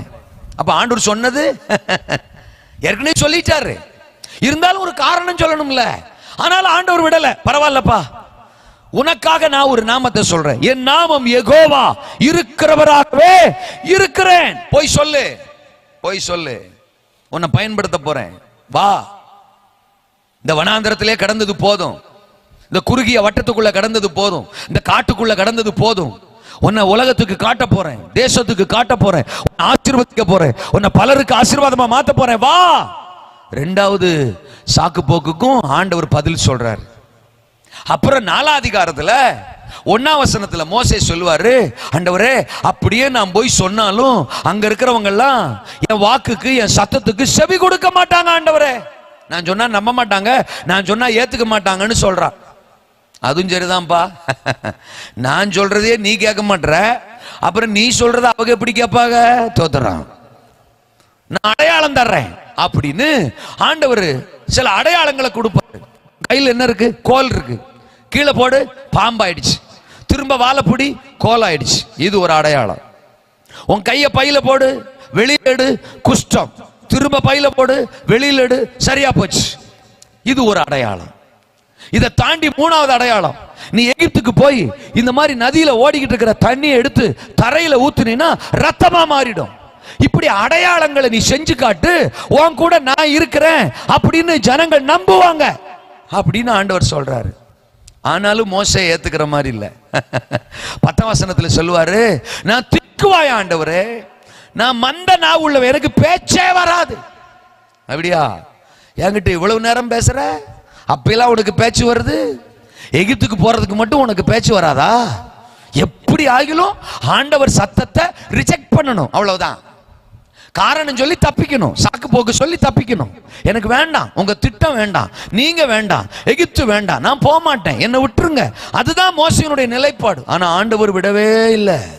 இப்ப என்ன சொல்றாரு? எப்பா நான் உன் வாயோட இருந்து பேசுவேன், நான் பாத்துக்கிறேன். நீ திக்குவாயனா, நீ மந்தனாவனா கவலைப்படாத, நான் உன் வாயோட இருந்து பேசுவேன். என்ன ஆச்சரியப்படுத்தின ஒரு வார்த்தை. அதாவது நான் உன் கூட இருப்பேங்கிறதுக்கும் நான் உன் வாய் கூட இருப்பேங்கிறதுக்கும் வித்தியாசம் இருக்கு பாருங்க. நம்ம வாய் கூட எல்லாம் ஒரு ஆள் இருக்க முடியுமா? தோத்துறோம். நிறைய குடும்பங்கள் பிரச்சனைக்கு காரணமே வாய் தான். நிறைய குடும்பங்கள் டைவர்ஸ் ஆகிறதுக்கு காரணமே வாய் தான். ஆனா ஆண்டவர் சொல்றாரு, நான் உன் கூட இருப்பேன், உன் வாய் கூட இருப்பேன், நீ வா, நீ எனக்கு வேணும். இப்ப கடைசியா மோசே சொல்லுவாரு, நீர் அனுப்ப சித்தமா இருக்கிற யாரையாகிலும் அனுப்பும். ஓஹோ, அப்புறம் சித்தம் இல்லாம தான் உன்கிட்ட வந்து பேசிட்டு இருக்கிறனா? என் சித்தத்தின்படிதான் உன்னை தேடி நான் வந்திருக்கிறேன். காரணம் சொல்லாத, சாக்கு போக்கு சொல்லாத, எழுந்து வா. எங்கே இருக்கிறாய் நீ? காரணம் சொல்லுகிற இடத்துல எழுந்து வா. காரணங்களை சொன்னது போதும். இன்னைக்கு ஆண்டவர் நம்ம கூட பேசுறார். ஆண்டவர் உங்க கூட பல முறை பேசி இருக்கிறார். எதற்கு தேவன் நம்மை அழைக்கிறாரோ அதற்கு நம்ம காரணம் சொல்லி தப்பிக்கிறோம். சர்ச்சுக்கு வர்றதுக்கு ஒரு காரணம் சொல்றோம், குடும்ப ஜெபத்துக்கு வராம இருக்கிறதுக்கு ஒரு காரணம் சொல்றோம், ஊழியத்துக்கு வராம இருக்கிறதுக்கு ஒரு காரணம் சொல்றோம். தேவன் நம்மளை எந்த கோணத்திலேயும் ஆசீர்வதிச்சிடணும். ஆனா அவர் விரும்புறதை செய்யறதுக்கு நம்முடைய பலவீனங்களை, சூழ்நிலைகளை, வயச, தேவைகளை காரணம் சொல்றோம். காரணம் சொல்றோம். ஞாயிற்றுக்கிழமை தான் ஃபங்க்ஷன் வச்சுட்டாங்க. ஆமா, ஞாயிற்றுக்கிழமை தான் வைப்பாங்க. ஆண்டவர் ஞாயிற்றுக்கிழமை தான் ஆலயத்துக்கு வான்னு சொல்றாரு, ஓய்வு நாள்ன்றாரு, பரிசுத்தமா ஆசரிக்கணும்ன்றாரு, என்ன ஆராதிக்கணும்ன்றாரு. ஆண்டவர் சொல்றது பெருசா, அத்தான் சொல்றது பெருசா? அத்தான் வச்ச பத்திரிக்கை பெருசா? அவர் 2 பக்கத்துல பத்திரிக்கை வச்சிருப்பாரு. நம்ம ஆண்டவர் எவ்வளவு பெரிய பத்திரிக்கையை நம்ம கையில கொடுத்திருக்கிறாரு, பைபிள். மச்சான் கொடுக்கிற பத்திரிக்கையை நம்பி போனோம்னா ஒருவேளை பாயசம் கிடைக்கும், பாயசம் கிடைக்கும், இல்லைன்னா ஒரு பிரியாணி கிடைக்கும், அவ்வளவுதான். ஆனா ஆண்டவர் கொடுத்த இந்த பத்திரிக்கையை நம்பி வந்தா கிருபை, வரம், சமாதானம், சந்தோஷம், ஐஸ்வர்யம், மேன்மை, உயர்வு, செழிப்பு, பரிசுத்தம், நித்திய ஜீவன், பரலோக வாழ்க்கை, ஐஸ்வர்யம், அபிஷேகம், எல்லாத்தையும் இந்த வேதம் நமக்கு தருமே. அப்ப நமக்கு சாக்கு போக்கு சொல்லணும், காரணம் சொல்லணும், தப்பிக்கணும். ஒருவேளை இதுவரைக்கும் நீங்கள் ஏதோ ஒரு காரணத்தை சொல்லி தப்பித்துக் கொண்டிருந்தீர்களோ, ஆண்டவர் இன்னைக்கு உங்க கூட பேசுறார். மோசே போல காரணம் சொல்லுகிற வனாந்தரத்திலா நீ எழுந்து வா. எங்கே இருக்கிறாய்? உன்னை நான் பயன்படுத்த விரும்புறேன், உன்னை உயர்த்த விரும்புறேன், உன் குடும்பத்தை மேன்மைப்படுத்த விரும்புறேன், அநேக லட்சங்களுக்கு உன்னை ஆசீர்வாதமாக்க விரும்புறேன். இந்த மோசேயை தான் கர்த்தர் எகிப்துக்கு கொண்டு போய் நிறுத்தினார், பார்வோனுக்கு முன்னால நிறுத்தினார். அவன் மூலம் இயற்கைக்கு அப்பாற்பட்ட அற்புதங்களை நடப்பித்தார். எகிப்தின் தேவர்கள் மோசேக்கு முன்னால நிக்க முடியல, மந்திர சக்திகள் நிக்க முடியல, எந்த அதிகாரமும் நிக்க முடியல, சகலமும் தோற்று போனது. 430 வருஷம் அடிமைப்பட்டு கிடந்த கிட்டத்தட்ட 30 லட்சம் மக்களை மோசேயை கொண்டு அற்புதமாய் தேவன் விடுதலையாக்கினார். இன்னைக்கு என் சத்தத்தை கேட்கிற எனக்கு அருமையான சகோதரா சகோதரி, தாயே தகப்பனே, உங்க குடும்பத்தை கர்த்தர் அப்படி உயர்த்தி பயன்படுத்த போறார். ஏதோ ஒரு மூலையில முடங்கி கிடக்குறீங்களா? வனாந்திரத்துல முடங்கி கிடக்குறீங்களா? குறுகிய வட்டத்துக்குள்ள முடங்கி கிடக்குறீங்களா? ஆண்டவர் வரும்போதெல்லாம் ஏதாவது ஒரு காரணம் சொல்லி தப்பிக்கலாம் நினைக்கிறீங்களா? சாக்கு போக்குகளை சொல்லி கொண்டிருக்கிறீர்களா? அவர் உங்க சாக்கு போக்குகளை கேட்க இங்க வரல, அவர் வார்த்தையை நீங்க கேட்கணும் அப்படின்னு வந்திருக்கிறார். வா, உன்னை ராஜாக்களுக்கு முன்னால நிறுத்துவேன், உன் கூட நான் இருக்கிறத நிரூபிச்சு காட்டுவேன், உன்னை உயர்த்துவேன், உன்னை பயன்படுத்துவேன். நீ அற்புதத்தை எதிர்பார்க்கிற? நோ நோ நோ, உன்னை வச்ச அற்புதங்களை செய்வேன். மோசே வா, வயசாயிடுச்சு, பலவீனமாயிடுச்சு சொல்லாத. உன் பலவீனத்தை மாற்றுகிறவர்னா, உன் வியாதியை சுகப்படுத்துகிறவர்னா, உன்னை தைரியப்படுத்துகிறவர்னா வா, உன்னை பயன்படுத்த விரும்புறேன். இந்த மாலை நேரம் ஒரு அழைப்பு உங்களுக்கு முன்னாலே வைக்கப்படுகிறது. நீ எங்கே இருக்கிறாய்? எழுந்து வா. கர்த்தரை விட்டு விலகி ஒரு இருளுக்குள் இருக்கிறாயா? எழுந்து வா. காரணங்கள் சொல்லிக்கொண்டு வனாந்திரத்தில் இருக்கிறாயா? எழுந்து வா. கடினம் உள்ளவர்களுக்கு பயந்து சூறைச்செடியில் இருக்கிறாயா? எலியா 1 ராஜாக்களின் புத்தகம் 17ஆம் அதிகாரம் 18ஆம் அதிகாரம், இந்த 2 அதிகாரத்தை நீங்க படிச்சிருப்பீங்கன்னு நினைக்கிறேன். எலியா மிகப்பெரிய தீர்க்கதரிசி, தேசத்தை அசைத்தவர். அவர் வந்தார்னா ராஜாக்கள் பயப்படுவாங்க. அப்படி தேவனால பயன்படுத்தப்பட்ட ஒரு தேவ மனுஷன்.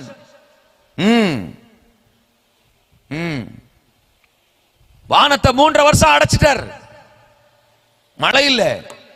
அப்புறம் அவர் ஜெபம் பண்ணதுக்கு அப்புறம் தான் 3 வருஷத்துக்கு அப்புறம் வானத்திலிருந்து மழையே வந்துச்சு. எல்லாருடைய கண்களுக்கு முன்னால வானத்திலிருந்து அக்கினிய பலிபீடத்தின் மேல இறங்க வச்சவர் எலியா. சாரிபாத்து விதவையினுடைய பிள்ளை செத்து போனப்போ ஜெபம் பண்ணி அந்த சின்ன பிள்ளைக்குள்ள முதல்ல உயிரை கொண்டு வந்தவர் எலியா. பாகால் தீர்க்கதரிசிகள் 450 பேர், தோப்பு வைக்கிற தீர்க்கதரிசிகள் 400 பேர், 850 பேரை தனி நபரா கீசோன் ஆற்றங்கரையில வெட்டி சாய்த்தவர் எலியா. கர்த்தரே தெய்வம், கர்த்தரே தெய்வம் என்று தேசத்து ஜனங்கள் எல்லாரும் முழங்கால முடக்கி சொல்ல வைத்தவர் எலியா. அப்படிப்பட்ட ஒரு தேவ மனுஷன் 1 ராஜாக்கள் 19ஆம் அதிகாரத்துல ராணி ராஜாத்தி ஆகாபினுடைய மனைவி எசபேல் அப்படிங்கிற அம்மா கர்த்தருடைய தீர்க்கதரிசிகள் எல்லாம் கொண்டு போட்டா. எலியாவுக்கும் ஒரு மிரட்டல் விடுறார். என்ன மிரட்டல்? நீ எப்படி பாகால் தீர்க்கதரிசிகளை கொன்னையோ அதே மாதிரி நான் உனக்கு செய்ய போறேன், உன்னை கொலை செய்ய போறேன் அப்படின்னு ஒரு மிரட்டல். நேரில் வரல, ஆள் அனுப்பி சொல்லி அனுப்புறா. அவ்வளவுதான், பயந்துட்டார் எலியா. ஒரு சூரஜ்ல போய் சுருண்டு விழுந்துட்டார். போதும் கர்த்தாவே, எனக்கு நீ ஊழியம் வேணாம், அவங்க என்ன கொல்ல பாக்குறாங்க, நீங்க என் ஆத்துமாவை எடுத்துக்கொள்ளுங்க. 19ஆம் அதிகாரம் 4ஆம் வசனம் 5ஆம் வசனத்துல கிட்டத்தட்ட 10வது வசனம் வரைக்கும் இதை படிக்கலாம். தோத்தரா பயந்துட்டாரு, சூரச்செடிக்குள்ள போய் சுருண்டு விழுந்துட்டாரு. மனுஷனுக்கு பயந்து, அதிகாரத்துக்கு பயந்து, எசபேலுக்கு பயந்து, ஜீவனுக்கு பயந்து, மரணத்துக்கு பயந்து செத்து போயிருவோமோ, செத்து போயிருவோமோ, ஐயோ நம்மளை கொன்னுடுவாங்களோ அப்படின்னு பயந்து சூரச்செடிக்குள்ள போய் சுருண்டு விழுந்துட்டார். தோத்தர ஏன் இதுவரை எலியா உன் கூட கர்த்தர் இல்லையா? உன் ஜெபத்தை கேட்கலையா? உன்னை ஆசீர்வதிக்கலையா? உன்னை பயன்படுத்தலையா? வானத்திலிருந்து அக்னியை இறங்கி வர வச்சாயே, 3 வருஷம் மழை பெய்யாதபடி அடைச்சாயே, 3 வருஷத்துக்கு அப்புறம் பெருமழையை நீதானே கொண்டு வந்த. அவ்வளவு பெரிய தேவ மனுஷன் உன் கூட இதுவரைக்கும் கர்த்தர் இருந்தார்ல, அந்த கர்த்தர் இந்த எசபேல் கையில இருந்து உன்னை தப்புவிக்க மாட்டாரா? இன்னைக்கும் நாம எத்தனையோ அற்புதங்கள் நம்ம வாழ்க்கையில் ஆண்டவர் செஞ்சிருக்கிறாரு, நல்லா தெரியும். ஆண்டவர் அற்புதம் செய்யாம நம்ம யாரும் இங்க ஜீவனோட இல்ல. எத்தனையோ முறை நம்முடைய ஜெபங்களை கேட்டிருக்கிறாரு, நம்முடைய வியாதிகளை சுகப்படுத்தி இருக்கிறாரு, நம்ம தேவைகளை சந்திச்சிருக்கிறாரு. ஆனா ஒரு புது பிரச்சனை வரும்போது அதெல்லாம் மறந்துடுவான். ஏற்கனவே ஆண்டவர் நம்ம கூட இருந்தது, நமக்கு செஞ்சது, நம்ம ஜெபத்தை கேட்டது, அதெல்லாம் மறந்துடுவோம். இப்ப இருக்கிற புது பிரச்சனை பெருசா தெரியும். உடனே பயந்து சுருண்டு ஒரு மூலையில போய் உட்கார்ந்துரும். போதும், இனி வாழ்ந்த என்ன பிரயோஜனம்? இப்ப பாருங்க, அந்த பயம் எலியாவுக்குள்ள வந்ததுனால ஜெபிக்க முடியல. பாருங்க, அவன் நேரா போய் ஜெபத்துல உட்கார்ந்து இருந்தான்னா சந்தோஷம். இந்த பயம் நம்மளை ஜெபிக்க விடாம பண்ணிடும், நம்ம விசுவாசத்தை கொன்னுடும், தேவனை பார்க்க விடாம பண்ணிடும். செத்து போனா பரவாயில்ல அப்படின்னு சொல்ல வச்சிரும். ஆண்டவர் விட்டாரா எலியாவை? No no no no no. 5ஆம் வசனம், 6ஆம் வசனம், 7ஆம் வசனம், அந்த 1 ராஜாக்கள் 19 அதிகாரத்தில் படிச்சீங்கன்னா ஒரு தூதனை அனுப்புகிறார். தட்டி எழுப்புகிற ஒரு தூதனை அனுப்புகிறார். அவன் தலைமாட்டுக்க தண்ணியை கொண்டு வந்து வைக்கிறாரு, தழலில் சுடப்பட்ட அடைய கொடுக்கிறாரு. நான் அடிக்கடி சொல்லுவேன், ஒரு எலியாவை எழுப்ப தலைமாட்டுக்கு தண்ணி, தழலில் சுடப்பட்ட அடை, தட்டி எழுப்புகிற தூதன். ஒரு எலியாவை எழுப்ப அவன் தலைமாட்டுக்கே தண்ணி, தழல்ல சுட்ட சுட சுட சுட சுட அடை, அடை சுட சுட. எலியாவுக்கு விட மாட்டாரு. அழைக்கப்பட்ட தன்னுடைய பிள்ளை எதுலயும் சோர்ந்து போக விட மாட்டாரு. யார் சொன்னா? எசபேலா? எசபேல் யாரு? ராசாத்தியா? உன்னை கொல்லுவேன்னு சொன்னாளா? அப்ப நான் யாரு? நான் யாரு? உன்னை அழைச்சவர் இல்லையா? சர்வ வல்லவர் இல்லையா? வானத்தையும் பூமியும் படைச்சவர் இல்லையா? நாமளும் சில சமயம் இந்த வியாதி என்ன கொன்னுடுமோ, இந்த கடன் பாரம் என்ன கொன்னுடுமோ, இந்த பிரச்சனை என்ன கொன்னுடுமோ, டாக்டர் இப்படி சொல்லிட்டாரு, நீங்க பிழைக்க மாட்டீங்கன்னு சொல்லிட்டாரு, ரொம்ப முத்தி போச்சுன்னு சொல்லிட்டாரு அப்படின்னு பயந்து சுருண்டு விழுந்துடுறோம். டாக்டர் சொல்றத நம்புறோம், ஆனா இயேசுநாதர் சொல்றத நம்ப மாட்டோம். டாக்டர் என்ன சொல்லுவாரு? 3 மாசம் முடிஞ்சு போயிரும் அப்படிம்பாரு. மனசுக்கு பிடிச்சதை வாங்கி சாப்பிடுங்க, 3 மாசம் தான், வியாதி ரொம்ப முத்தி போச்சும் பாரு. உடனே நம்மால் என்ன பண்ணும்? தோத்துறோம். ஓ, மனசுக்கு பிடிச்சதெல்லாம் சாப்பிட சொல்லிக்கிறாரான்னு கண்டதையும் கழுதையும் வாங்கி தின்னு தோத்துறோம். அவராவது 3 மாசம் சொல்லியிருப்பாரு, இது 3 நாள்ல மறுக்கையா, தோத்துறோம், செத்து போயிரும். இல்லைன்னா டாக்டர் இப்படி சொல்லிட்டாரு, டாக்டர் இப்படி சொல்லிட்டாரு அப்படின்னு சொல்லி சொல்லி அந்த சோகத்திலேயே சீக்கிரமா செத்து போயிரும். ஆனா ஆண்டவர் என்ன சொல்லிக்கிறாரு?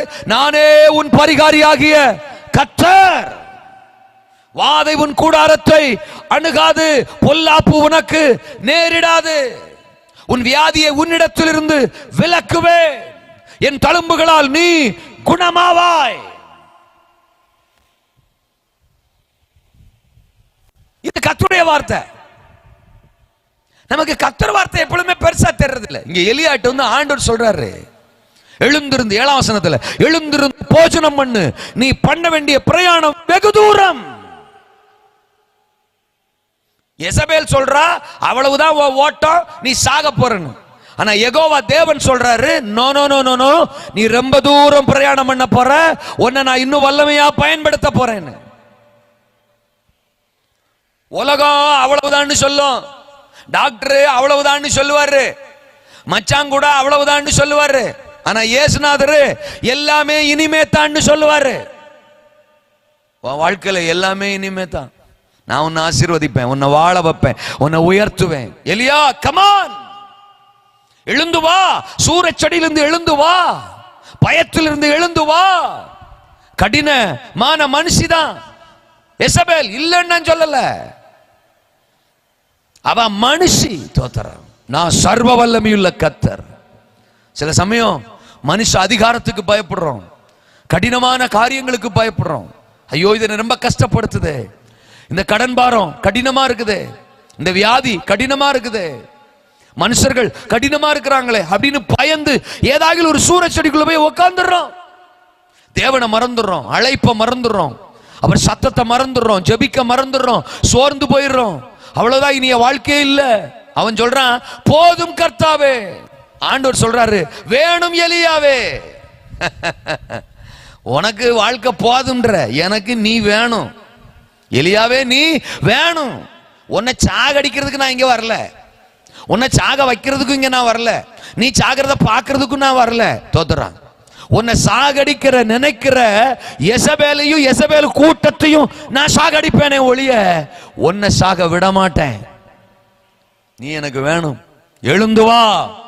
எங்கே இருக்கிறாய், எங்கே இருக்கிறாய்? தோத்திரம். சூறை செடியிலா? கடினமானவர்களுக்கு பயந்து சூறை செடியிலா? காரணங்களை சொல்லிக்கொண்டு வனாந்தரத்திலா? கர்த்தருடைய சமூகத்துக்கு விலகி இருட்டிலா? எங்கே இருக்கிறாய்? எழுந்து வா. இன்னைக்கு தேவன் உங்க கூட பேசுறாரு. தோத்திரம். கப்பலின் அடித்தட்டில் நித்திரையிலா? யோனாவின் புத்தகத்துல 1ஆம் அதிகாரத்துல 1, 2, 3 வசனங்களை படிக்கிறோம். யோனாவை பார்த்து ஆண்டவர் சொல்றார், நினிவேவுக்கு போ, நினிவேல போய் பிரசங்கம் பண்ணு, உன்னை குறிச்சு ஒரு திட்டம் வச்சிருக்கிறேன்றாரு. யோனா நினைச்சுக்கிட்டான், தோத்திரம், ஆண்டவர் நினிவேவை அழிக்க போறாரு. அவங்க ஏற்கனவே கடினமானவங்க, மோசமானவங்க. அவங்கள்ட்ட போய் கர்த்தர் உங்களை அழிக்க போறாருன்னு பிரசங்கம் பண்ணோம்னா நம்மளை காலி பண்ணிடுவான். அவன் காலி ஆகிறதுக்குள்ள நம்மளை காலி பண்ணிடுவான். ஆமா, நீ ஆசீர்வாதமா இருப்ப, கர்த்தரோட ஆசீர்வதிப்பாருன்னு சொன்னாலே ஆமேன் வரமாட்டேக்கு. தோத்திரம். எல்லாருமே நம்மளை கொள்ற மாதிரியே தான் பார்த்துட்டு இருக்காங்க. தோத்திரம். ஆசீர்வதிப்பாரு, உயர்த்துவாரு, எழுந்து வா, உன்னை பயன்படுத்த போறாருன்னு இத்தனை வார்த்தை சொல்லியுமே ஒரு ஆமேன் வரமாட்டேக்கு ஒருத்தர் இருந்தோம். அப்ப யோனாவை யோசித்து பாருங்க. யோனாவை என்ன பிரசங்கம் பண்ணிருப்பான்? நினிவே பட்டணத்துல என்ன பிரசங்கம் பண்ணிருப்பான்? ஒரு 10 பேர் நின்றுப்பாங்க. இந்த மாதிரி கூட்டம் போட்டெல்லாம் பிரசங்கம் பண்ணிருக்க மாட்டான். அங்கங்க நின்றுப்பாக. அவன் போய் ஒருத்தரையா பார்த்து பேசியிருப்பான். ஒரு 10 பேர். அண்ணே, ஆண்டவர் வார்த்தை சொன்னாருண்ணே, சொல்லுங்க சொல்லுங்க சொல்லுங்க, நீங்க சாக போறீங்களாண்ணே அப்படின்னு இருப்பான். தோத்திரம். அப்புறம் அங்க ஒரு 10 வாலிபர்கள் நின்றுப்பாங்க. அங்க ஒரு 10 வயசான அம்மா நின்றுப்பாங்க. பாக்குறவங்களெல்லாம் பார்த்து நீங்க அழிய போறீங்க, நீங்க சாக போறீங்க அப்படின்னு பிரசங்கம் பண்ணா எப்படி இருக்கும்? தோத்திரம். அதான் அவங்க இஸ்ரவேலன் கிடையாது. நினிவே புறஜாதி மக்கள். அவங்கள்ட்ட போய் நினிவே அழிய போது, நினிவே அழிய போது, நீங்க அழிய போறீங்கன்னு சொன்னா அவங்க சாகிறதுக்குள்ள இவனை போட்டுருவாங்க. அதனாலதான் இவன் பயந்து என்ன பண்றான்? தோத்திரம், நான் நினிவேக்கு போக மாட்டேனே. தோத்திரம். நான் என்னத்துக்கு நினிவேக்கு போகணும், சாகணும், நான் வேற ஊருக்கு போறேன் அப்படின்னு தர்சீசுக்கு போற ஒரு கப்பல்ல போய் ஏறி அடித்தட்டுல போய் நல்லா படுத்து தூங்குறானா. தோத்திரம். நிம்மதியா. கர்த்தருடைய திட்டம் என்ன?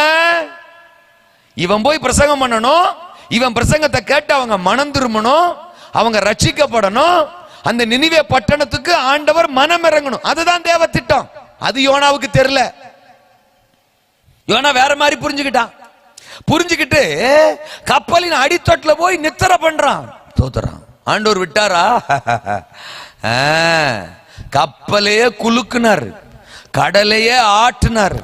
சில சமயம் தேவ திட்டத்துக்கு நம்ம விலகி போனோம்னா குடும்பத்தையே குலுக்குவார். தோத்திரம்.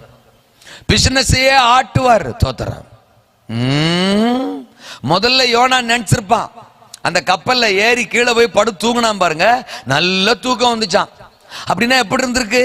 பயணம் நல்ல சொகுசா இருந்திருக்கு. அதனாலதானே தூக்கம் வந்துச்சு. அப்ப நம்ம கரெக்டா தான் போறோம் போல அப்படின்னு யோனா நினைச்சிருப்பான்.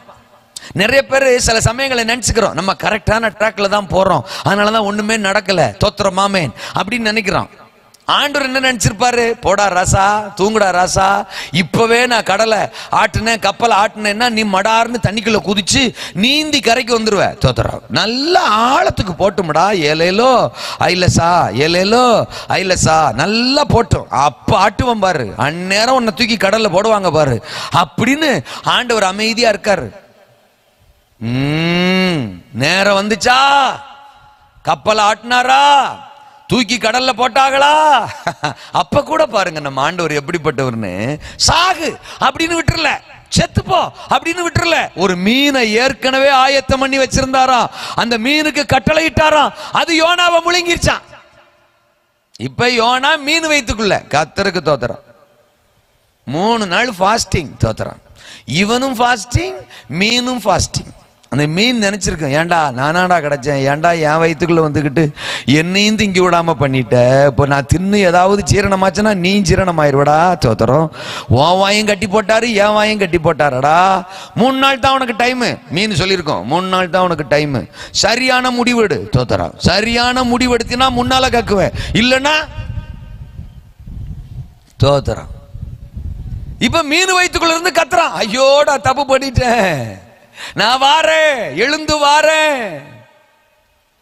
கப்பலின் அடித்தட்டுல போய் சொகுசா படுத்து தூங்கிக்கிட்டே போயிடலான்னு நினைச்சேன். என்ன மன்னிச்சிருங்க. தேவனுக்கு ஒரு திட்டம். பிரஜாதி மக்கள் ரட்சிக்கப்படணும், நினிவே பட்டணம் ரட்சிக்கப்படணும், கிராமங்கள் ரட்சிக்கப்படணும், ஆத்துமாக்கள் மனம் திரும்பணும். அதுக்கு தான் நம்மளை அழைச்சிருக்கிறார். அதுக்கு தான் நம்மளை சபையில வச்சிருக்கிறார். அதுக்கு தான் நம்மளை தேவ பிள்ளைகளா வச்சிருக்கிறார். தோத்துறோம். நாம அதை மறந்துட்டு நான் சொகுசா இருந்தா போதும், நான் நல்லா இருந்தா போதும், எனக்கு ஒரு கப்பல் கிடைச்சா போதும், எனக்கு ஒரு படுக்கை கிடைச்சா போதும், எனக்கு ஒரு பிசினஸ் இருந்தா போதும், எனக்கு ஒரு பிழைப்பு கிடைச்சா போதும், நான் சாப்பிடுவேன், நான் தூங்குவேன், நான் கொரட்டை விடுவேன், நான் வேற எதுலையுமே கவனம் செலுத்த மாட்டேன் அப்படின்னு ஒரு சிலர். என் குடும்பம் நல்லா இருந்தா போதும், என் பிசினஸ் நல்லா இருந்தா போதும், நான் மட்டும் நல்லா இருந்தா போதும், நான் நல்லா தூங்கினா போதும், எனக்கு சுகம் கிடைச்சா போதும் அப்படின்னு குறுகிய வட்டத்துக்குள்ள யோனா மாதிரி சிலர். நோ, தோத்தரம். யோனா, அப்படி உன்னுடைய சொகுசுக்குள்ள, உன்னுடைய சுயத்துக்குள்ள இருக்க நான் உன்னை அனுமதிக்க மாட்டேன். நீ போனா தான். நீங்க யோனாவுல 4 அதிகாரம் 11 வசனம் கடைசி வசனம் அதுல படிச்சீங்கன்னா 120,000 பேருக்கும் அதிகமான ஜனமா நினிவே பட்டணத்தார் அத்தனை பேரும் ரட்சிக்கப்பட்டாங்களாம். ஒரு யோனா பிரசங்கிச்சான். நடந்தது என்ன? 120,000 பேருக்கு மேலான நினிவே பட்டணத்தார், அவங்க இஸ்ரவேல் கிடையாது, ஒரு பிரஜாதி பட்டணத்தார் ரட்சிக்கப்பட்டாங்களாம். இவன் போகாம இருந்தா அந்த பட்டணம் எப்படி ரட்சிக்கப்பட்டிருக்கும்? இவன் சொகுசுக்குள்ளே, இவன் தூங்கிக்கிட்டு, இவன் நலனை மட்டும் பார்த்துக்கிட்டு இருந்தா அந்த கிராமம், அந்த பட்டணம் எப்படி தேவன் பக்கம் திரும்பி இருக்கும்? எழுந்து வா, உன் சொகுசை விட்டு எழுந்து வா. கப்பலின் அடித்தட்டில் நித்திரையிலா நீ நல்லா இருக்கணும்னு மட்டும் நினைக்கிறியா? நோ, எழுந்து வா. உன்னை பயன்படுத்த போறேன், உன்னை கொண்டு போய் நிறுத்த போறேன், உன் குடும்பத்தை நிறுத்த போறேன், உன் பிள்ளைகளை பயன்படுத்த போறேன். தோதுரம். தோமா பாலஸ்தீன தேசத்திலேயே, கலிலியாவிலேயே, எருசலேமிலே இருந்திருந்தாருன்னா தோதுரம் இந்தியாவுக்கு சுவிசேஷம் வந்திருக்குமா? எத்தனையோ மிஷனரிமார்கள் அவங்க குடும்பம், அவங்க வாழ்க்கை, அவங்க பிசினஸ், அவங்களுடைய தேவைன்னு பார்த்துக்கிட்டு அவங்க நாட்டிலேயே இருந்திருந்தாங்கன்னா இந்தியாவுக்கு சுவிசேஷம் வந்திருக்குமா? எத்தனை மிஷனரிமார்கள் தங்க குடும்பத்தை விட்டுட்டு, பிழைப்பை விட்டுட்டு, வருமானத்தை விட்டுட்டு, ஆஸ்திகளை விட்டுட்டு, பாஷை தெரியாத, இன்னைக்கு எத்தனையோ வசதிகள் இருக்கு டிராவல் பண்றதுக்கு. ஏன்னா 3 மணி நேரம், 4 மணி நேரம், 6 மணி நேரம், 10 மணி நேரத்துல ஒரு நாட்டில் இருந்து ஒரு நாட்டுக்கு போயிடலாம். அந்த மாதிரி இன்னைக்கு எத்தனையோ ஃபோர்சஸ் வசதிகள் வந்துட்டு. ஆனா அவர்கள் வந்த காலங்களில் என்ன வசதிகள் இருந்தது? பிரயாணத்தை துவக்கிறவங்க அடுத்த தேசத்துல போய் ஜீவனோட இறங்குவோமாங்கிற நிச்சயம் கிடையாது. போற நாம திரும்பி நம்ம வீட்டுக்கு வருவோமா, நம்முடைய மனைவி பிள்ளைகளை பார்ப்போமாங்கிற நிச்சயம் கிடையாது. ஆனால் அவர்கள் தங்கள் சுயத்தையோ சுயநலத்தையோ பார்க்காமல் புறப்பட்டு வந்தார்கள். தேவ சத்தத்திற்கு செவி கொடுத்து பிரயாணம் பண்ணி வந்தார்கள். இன்னைக்கு எத்தனை சபைகள், எத்தனை ஆயிரக்கணக்கான மக்களுடைய ரட்சிப்பு இந்தியாவில் மிகப்பெரிய சுவிசேஷ பிரபல்யம். அவன் இத்தனைக்கும் காரணம் தேவ சத்தத்துக்கு செவி கொடுத்த மிஷனரிமார்கள். ஆண்டவர் இன்னைக்கு ஒரு அழைப்பை நமக்கு முன்னால வைக்கிறாரு. தோத்தரம். ஆமா, ஏதோ ஒரு அடித்தட்டுல, யாரும் பார்க்காத ஒரு இடத்துல நீ சொகுசா நித்திரை செய்து கொண்டிருக்கிறாயா? யோனா, எழுந்து வா. எங்கே இருக்கிறாய்? எழுந்து வா. கடைசியா நான் சொல்லி முடிக்கிறேன். தோதரம். யோவான் 11ஆம் அதிகாரத்துல லாசரு மரித்தே போயிட்டான். மரித்தே போயிட்டான். அடக்கமும் பண்ணியாச்சு. 4 நாளாச்சு.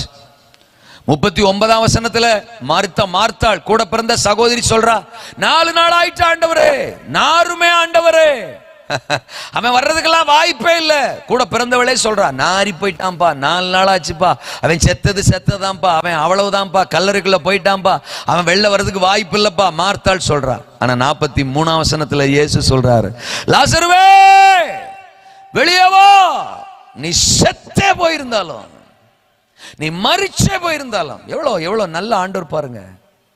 நீங்க இந்த லாசரு வெளில வர்றான். 45ஆம் வசனம் சொல்லுது, இந்த லாசருவின் நிமித்தமாக இயேசு செய்த அந்த செயலை கண்ட யூதர்களில் அநேகர் இயேசுவினிடத்தில் விசுவாசம் உள்ளவர்கள் ஆனார்கள்.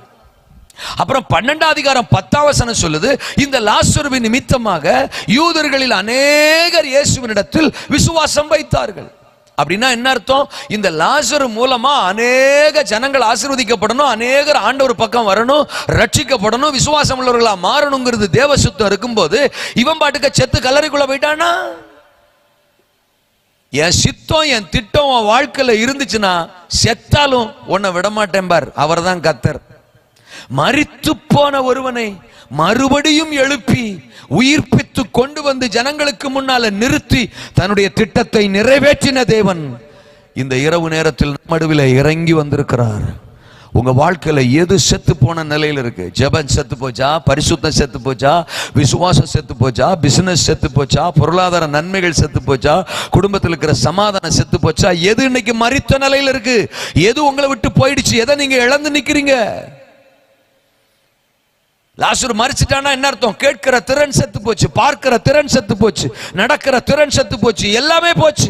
எல்லாம் உன்னை விட்டு போயிருந்தாலும் சரி, உன்னை இன்னைக்கு எழுப்பி விடுவேன், ஜீவன் தருவேன், நீ இழந்ததை மறுபடியும் உனக்கு கொடுத்து பலருக்கு முன்னால உன்னை ஆசீர்வாதமா நிறுத்துவேன், எழுந்து வா என்று சொல்லுகிற இயேசு இந்த இரவு நம் நடுவில் இறங்கி வந்திருக்கிறார். எனக்கு அன்பானவர்களே, நீங்கள் ஒரு ஆதாமை போல, மோசேயை போல, யோனாவை போல, எலியாவை போல, லாசருவை போல எந்த சூழ்நிலையில் இருக்கிறீர்கள், எந்த வட்டத்துக்குள் இருக்கிறீர்கள்? ஆதாமை போல ஒரு இருளுக்குள் இருக்கிறீர்களோ? மோசே போல ஒரு வனாந்தரத்தில் இருக்கிறீர்களோ? எலியாவை போல ஒரு சூரச்செடிக்குள் இருக்கிறீர்களோ? யோனாவை போல கப்பலின் அடித்தட்டில் இருக்கிறீர்களோ? லாசருவை போல கல்லறைக்குள் இருக்கிறீர்களோ? எங்கே இருக்கிறாய்? எழுந்து வா என்று இன்றைக்கும் உங்களோடு தேவன் தமது சத்தத்தை தொனிக்க பண்ணுகிறார். எழும்பி நிற்போம், நாம் ஜெபிப்போம். ஆண்டவர் இன்னைக்கு உங்களோடு பேசியிருக்கிறார். எல்லாரும் எழும்பி நில்லுங்கள். கர்த்தர் உங்க கூட பேசினது உண்மைன்னா, ஆண்டவரே நான் இன்னைக்கு எழும்பி வர்றேன், ஆண்டவரே உங்க சத்தத்துக்கு என்னை விட்டு கொடுக்கிறேன், ஆண்டவரே உமக்காக நான் வாழ விரும்புறேன், உமக்காக நான் சாதிக்க விரும்புறேன், என் வாழ்க்கையை குறித்து நீங்க என்ன சித்தம் வச்சிருக்கீங்களோ அது நடக்கட்டும் ஆண்டவரே, அது நடக்கட்டும் ஆண்டவரே. இனி எனக்கு ஒரு இருள் வேண்டாம், பாவத்தின் இருள் எனக்கு வேண்டாம், அதை விட்டு நான் வெளியில வர்றேன் ஆண்டவரே. காரணம் சொல்லுகிற ஒரு வனாந்தரம் எனக்கு வேண்டாம், நான் அதை விட்டு வெளியில வர்றேன் ஆண்டவரே. ஆண்டவரே தோத்திரம், கடினமானவர்களுக்கு பயந்து சூரச்செடியில் இருக்கிற அனுபவம் எனக்கு வேண்டாம், நான் அதை விட்டு வெளியில வர்றேன் ஆண்டவரே. ஆண்டவரே தோத்திரம் தோத்திரம், கப்பலின் அடித்தட்டுல போய் படுத்து சுயத்துக்காக சுயநலத்துக்காக நித்திரை செய்கிற அனுபவம் எனக்கு வேண்டாம், அதை விட்டு வெளியில வர்றேன் ஆண்டவரே. தோத்திரம், கல்லறைக்குள்ள மரித்த நிலை எனக்கு வேண்டாம், நான் வெளியில வர்றேன் ஆண்டவரே, வர விரும்புறேன் ஆண்டவரே, உங்க சத்தத்துக்கு செவி கொடுக்கிற ஆண்டவரே அப்படின்னு சொல்றவங்க மட்டும் உங்க வலது கரத்தை உயர்த்தலாம். பரலோகம் உங்களை பார்க்க விரும்புகிறது, உங்களை எழுப்ப விரும்புகிறது, உங்களை பயன்படுத்த, உங்களை பலப்படுத்த, உங்களை ஆசீர்வதிக்க, பல ஆயிரங்களுக்கு முன்னால உங்களை சாட்சியா கத்த நிறுத்த விரும்புறாரு. கத்தர் உங்க கூட பேசினது உண்மைன்னா, ஏதோ ஒரு இடத்துல தேவன் என்னோடு பேசினார் அப்படிங்கிறது உண்மைன்னா உங்க கரங்களை நல்லா உயர்த்துங்க. தோத்திரம், பரலோகம் உங்களை பார்க்கட்டும். அநேகருடைய கரங்கள் உயர்ந்திருப்பதை பரிசுத்த ஆவியானவர் பார்க்கிறார். நன்றி ஆண்டவரே, நன்றி ஆண்டவரே. ஆமென். வல்லமை இறங்கட்டும், தேவ பிரசன்னம் இறங்கட்டும், பரிசுத்த ஆவியானுடைய வல்லமை இப்பொழுது இந்த மைதானத்தில் இறங்கி வரட்டும். நின்று கொண்டிருக்கிற நம்முடைய பிள்ளைகள் மேல இறங்கும். எங்கே இருக்கிறாய்? எழுந்து வா என்று எங்களை அழைக்கிற சத்தத்துக்காக நன்றி. மூலையில முடங்கிட்டியா? பயத்துல முடங்கிட்டியா? பாவத்துல முடங்கிட்டியா? ஓ காரணம் சொல்லி முடங்கிட்டியா? தோத்திரம், சுயத்துல மாம்சத்துல சொகுசுல முடங்கிட்டியா? தோத்திரம், கல்லறைக்குள்ள முடங்கிட்டியா? நீ எங்க இருந்தாலும் ஒன்னு நான் விட போறது இல்ல அப்படின்னு எங்க கூட பேசுனீங்களே, இப்போ ஒரு வல்லமை உம்முடைய பிள்ளைகளுடைய சரீரத்துல இறங்கட்டும் ஆண்டவரே. வியாதியோடு இருக்கிறவர்கள் சரீரத்துல வல்லமை இறங்கட்டும். இயேசுவின் நாமத்தில் ஒரு அற்புதம் நடக்கட்டும், அற்புத சுகம் வரட்டும் ஆண்டவரே. இப்பொழுதே ஒரு அற்புத சுகம் உண்டாவதாக. பலவீனங்கள் மறையட்டும். லாசருவின் சரீரத்துக்குள்ள இறங்கின ஒரு வல்லமை இப்போ நம்முடைய பிள்ளைகளுடைய சரீரத்துக்குள்ள இறங்கட்டும். நன்றி நன்றி. பயத்தின் ஆவி வெளியேறட்டும் ஆண்டவரே. ஆண்டவரே, காரணம் சொல்லுகிற ஆவி வெளியேறட்டும் ஆண்டவரே. பலவீன ஆவிகள் வெளியேறட்டும் ஆண்டவரே. தரித்திர ஆவிகள் வெளியேறட்டும். பாவத்தின் ஆவிகள், சாபத்தின் ஆவிகள் வெளியேறட்டும். இவங்க வாழ்க்கையை உயர்த்துங்க. அநேக ஆயிரங்களுக்கு முன்னால சாட்சிகளா நிறுத்துங்க. இவர்களை கொண்டு தேவ திட்டம் இந்த பூமியில நிறைவேற்றப்பட கர்த்தர் உதவி செய்வீராக. எங்கள் ஜெபத்தை கேட்டு அப்படி செய்கிற தயவுக்காக நன்றி. இந்த வார்த்தையை ஒலிபெருக்கியின் மூலம் ஆங்காங்கே கேட்டுக்கொண்டிருக்கிற ஒவ்வொருத்தருக்காக நான் ஜெபிக்கிறேன்ப்பா. சாத்தான் அவங்க வாழ்க்கையை ஏதேதோ ஒரு சூழ்நிலையில முடக்கி போட்டிருக்கலாம். ஆனா இன்னைக்கு அதற்குள்ளிருந்து அவங்களை தட்டி எழுப்ப நீர் விரும்புகிறீர். தரித்திரத்தில் வாழ நீங்க விரும்பல, அவங்களை ஐஸ்வர்யப்படுத்த நீங்க விரும்புறீங்க. யாருக்கும் பயன் இல்லாம வாழ நீங்க விரும்பல, பலருக்கு ஆசீர்வாதமா அவங்கள மாற்ற நீங்க விரும்புறீங்க. வியாதியில் அவங்க வாழ நீங்க விரும்பல, அவங்கள சுகப்படுத்த விரும்புறீங்க. இயேசு கிறிஸ்துவின் ரட்சிக்கிற வல்லமை எல்லா குடும்பங்கள் மேல், வீடுகள் மேல் இறங்கட்டும். ஒரு அதிசயம் நடப்பதாக. எங்கள் ஜெபத்தை கேட்டு நீர் அப்படி செய்கிறதற்காய் நன்றி. வந்த ஒவ்வொருத்தரையும் ஆசீர்வதியும். தொடர்ந்து உம்முடைய நாமத்தை உயர்த்திக் கொள்ளும். இயேசுவின் நாமத்தில் ஜெபிக்கிறோம். ஜெபம் கேளும் எங்கள் நல்ல பிதாவே. ஆமென். God bless you.